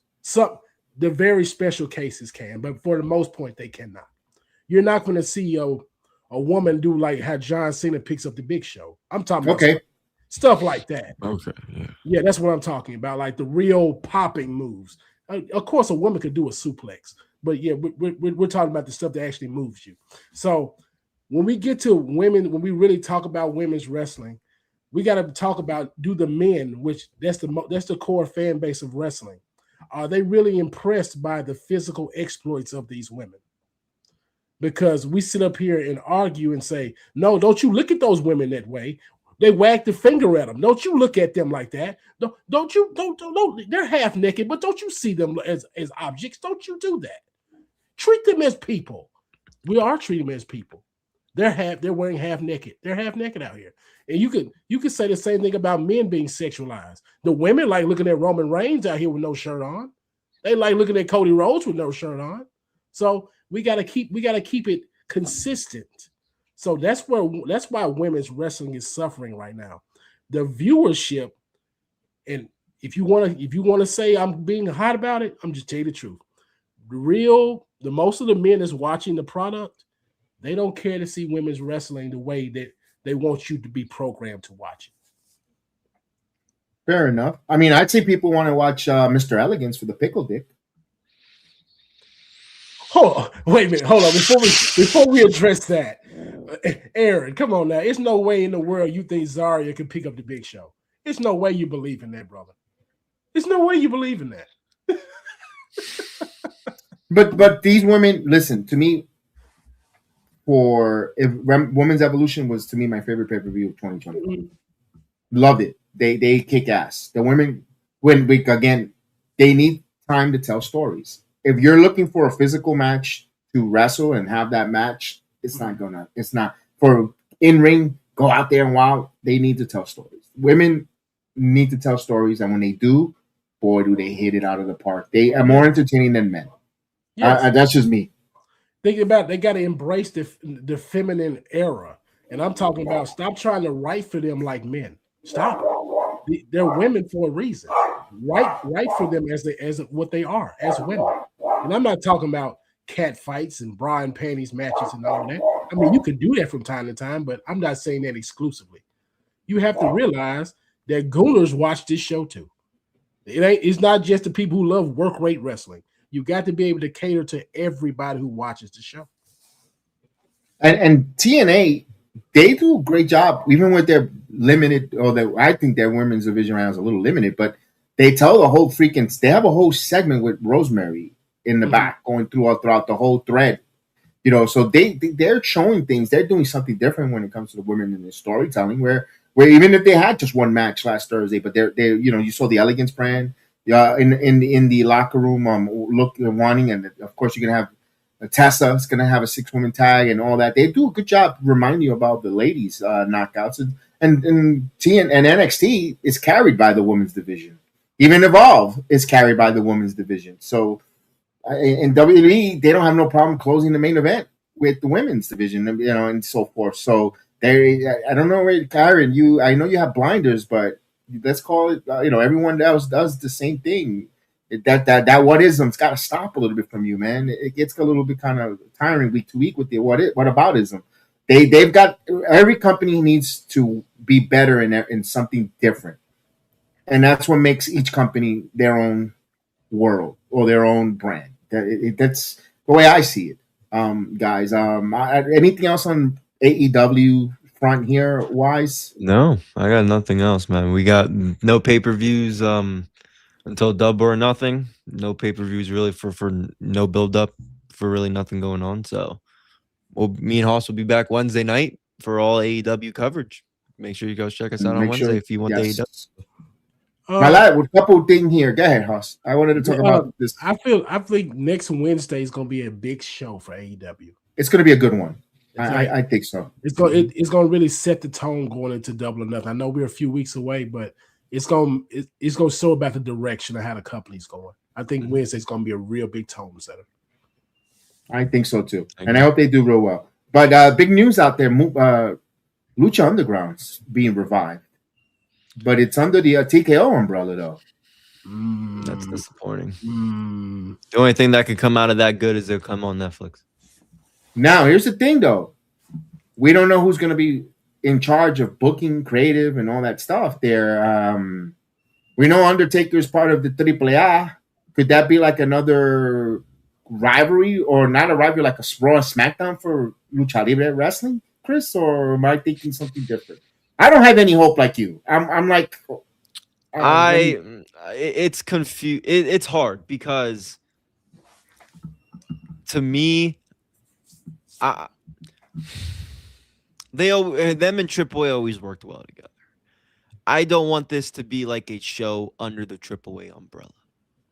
That's kind of, I don't know. I would like to see there's a lot of people even in WWE that made a good round in Lucha Underground. At the end of the day, it has to be owned by a major company. You can't have some guy in the middle own it, because you're not going to get the matches you want. A lot of the matches that were in Lucha Underground, Prince Puma, Ricochet being arguably the face of the brand, is in AEW and wouldn't be able to appear. So I'm not going too crazy about, it's not exciting, but I'm not going too crazy about TK owning him, because if they do it, have it be its own thing.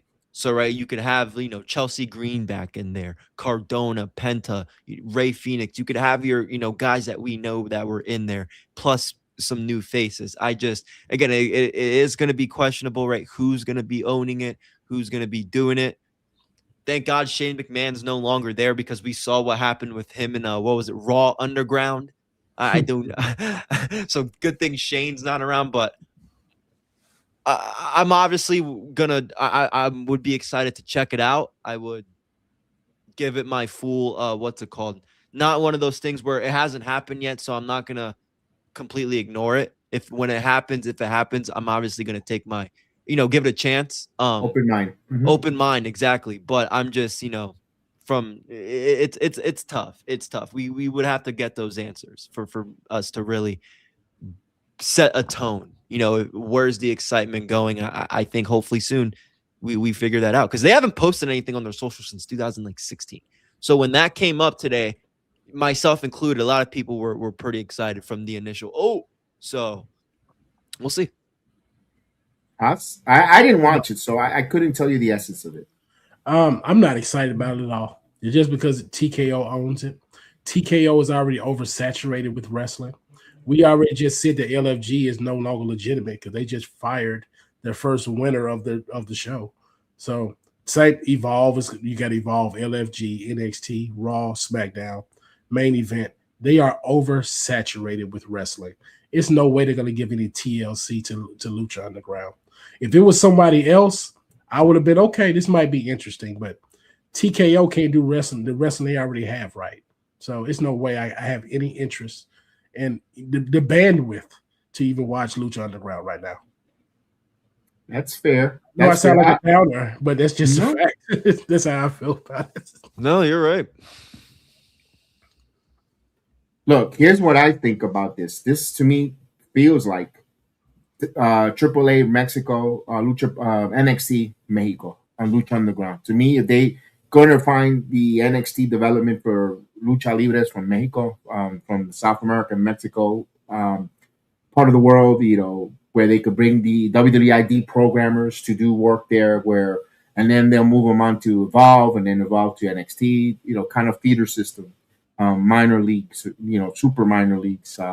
If they do that, and they'll sprinkle some wrestlers, like you said, like Chris mentioned, Penta, Chelsea, Cardona, and the names are out there, occasionally to bring some some star interest from here and there. And then if they want to do that, where it's a AAA Mexico, Lucha Underground, I have an open mind. I'm not, I'm gonna have low expectations and hope for the best. I'm gonna address this oatmeal guy over here. I like French vanilla oatmeal. So how you feel about that one? But yeah, oatmeal. Steel oats. Give me some steel oats. I like oatmeal. It's a quick breakfast. I mean, I put it's quick, easy. I like cinnamon apple. Put some cinnamon in there. I like oats in like a a protein shake or something. Oatmeal, yeah. Oatmeal is a quick and easy breakfast. I enjoy me some oatmeal. It keeps you regular football fan. So yeah, we want to make, and when you're regular, make sure you get you some dude wipes. Yeah, when you get ready to do your good dude, make sure you get the poopsicles. So there you go for the oatmeal. But yeah, with I Lucha agree. Underground, yeah, if it's on the TKO, I have no interest at all. None. And fair enough. On that, we'll see where that goes. That's just in the infancy part of it going forward. And definitely, yeah, top tier French vanilla answer. Yeah, there you go, French vanilla and cinnamon. You Yeah, gotta love it. yeah. I like a little That's maple. Yeah, a little bit. Yeah. I like a I little agree. maple. Now you're making me hungry, football man. Now you're making me hungry. I had the sandwich before we went on the air, but now I'm hungry. I'm definitely gonna cook dinner after we get off. Now, my final one, we're going to do a review, I don't know when, of Netflix series, The Hulkster, the real American hero, Hulk Hogan. Yes. I tell everyone, please watch it. It was really informative. Have an open mind. I know everyone has their judgment, their thoughts of the Hulkster, Terry Bollea. Take a look at it. Have an open mind. I'm not telling you to change. You're going to change your thoughts, your perspective, your opinions about the Hulkster. Just check it out and see. And maybe you can understand why there's a spectrum of folks that feel the way they feel for Hogan, and another spectrum why they feel for the way they feel for Hulk Hogan. So I managed to get that and see that from all those point of views. Very well done. And I know, we'll break that down once every one of our panels here see it. Maybe next week, maybe Sunday night. I don't know. We'll stay tuned. I kind of would love to have gotten Chris Deshawn with us. I have to reach out to him because I do every documentary series with him. But if not, we'll definitely do it ourselves. I can't wait to hear that. I know Chris watched it. I know Haas is about to get started with it. So no rush. No. We'll take it time, slow and steady. It's not going anywhere, but that's, to me, I really like it. I hope you guys get to watch it and savor and see from different. And this is great because all three of us are from different generations. In this generation, to see Hogan from his very inception, from the beginning. Haas is going to be from middle to the end tail, and then I don't know, Chris. At the end, you saw Hogan. When did you get into TNA? So I like this. I've got to see the whole documentary. I'm not going to say anything about it. I'll say how I feel about it, how I liked it, because like Kev said, I caught Hogan in TNA. Him and Bischoff, him and Bully Ray. I'm younger, so that's my. That's why I appreciated and I loved TNA as my alternative when I was a kid, before the 2010, right before the 2010s, because I got to see all those WCW guys like Sting. Sting was that's how I know Sting is TNA. A lot of these guys, maybe I didn't get to really check Kurt Angle in his prime in WWE. I got to see his run in TNA, which some say best run. Which I enjoyed it. I really enjoyed it. So yes. So I mean, I like this documentary because for me, I mean, I know a lot of this stuff. During COVID, I did go watch a lot of these stuff. Whatever. But my point is, I got to really see a lot of the stuff back then, people's perspective, what certain trends. Like I was talking to my grandpa about Rocky, telling me about that time with Hulk Hogan and all that stuff. No, I enjoyed it. I enjoyed it. It was a good listen. You got a lot of people in there. Linda speaks very open. I don't think nobody's really heard her talk about, her husband like that. And they go into full detail. You get to see Hogan speak while he's alive. In it, you get the son's perspective. It's a must watch. Again, even for a younger fan like myself, if you don't know any of the old stuff, they cover everything. His WCW run, why he got fired, him going with The Rock, him coming back to WWE. They cover all of it. Go watch it, no matter what you think of him, because in my opinion, after watching that, nobody can tell me he's not the most popular wrestler of all time. Absolutely. Okay, guys. So look, we covered the highs of WrestleMania 42, the aftermath, the fallouts, the devastating lows from the Black Friday roster cuts, whether you're mourning the Wyatt 6 or celebrating Roman Reigns' new era. The one thing is clear: the landscape of professional wrestling has changed. We broke everything down. We have this conversation. We had this great spirit debate. I appreciate everyone that showed up in force here, from all the different panelists, my hosts, everyone in the chat. Thank you for all the passion. Thank you that fuels the network, for you guys, the true fans that watch us each and every week. Thank you for everyone that's going to place a comment, puts comments always in our videos. Appreciate you guys. Remember, we acknowledge every one of our chat members, every one of our followers, everyone that puts a comments there. No comment is wrong. We're not going to be disrespectful and curse you out. and ask you to be removed from the chat and then curse at you and tell you and act all tough once you've been blocked. We don't block people. Everyone's entitled to their opinion. Everybody's entitled to their thoughts. And you know what? We're not going to agree. And that's what makes the world go wrong. We're not going to agree. We could be mature enough to agree to disagree. And again, we're someone's cup of coffee, and we appreciate it. And speaking of coffee, go out to blackoutcoffee.com.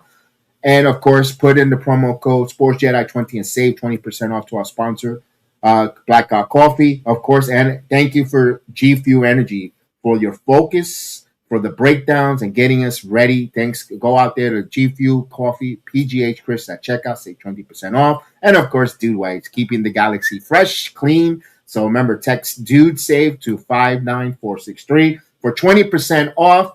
And for me, BS Sports Jedi Kev, I say thank you. Enjoy the rest of your afternoon.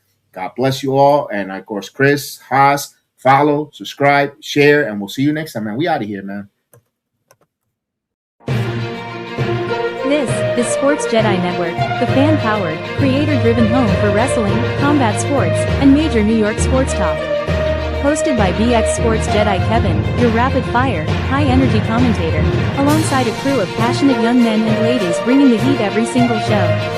We cover it all: watch-alongs, live reactions, recaps, interviews, and debates from WWE, RAW, SmackDown, NXT, AEW, Dynamite, TNA, Thursday Night Impact Zone and specials, UFC Time with Austin, plus full coverage of New York sports talk. And yes, we tap into the galaxies of Star Wars plus the worlds of Marvel and DC. Breaking news, rumors, fantasy booking, hot take debates, plus major collaborations with PGH Chris TV Production Wrestling Soup and Friendos, Garden of Thought, PUWF Podcast, Hello Media of the Samuel Lyon TCP Podcast Group. We're fast-paced, we're interactive, we're built for live chat energy and real fan community. Our mission? Real-time reactions, honest takes, humor, interviews, and energy every single show. This isn't just coverage, this is community, this is combat, this is culture. That's Sports Jedi Network. May the sports be with you.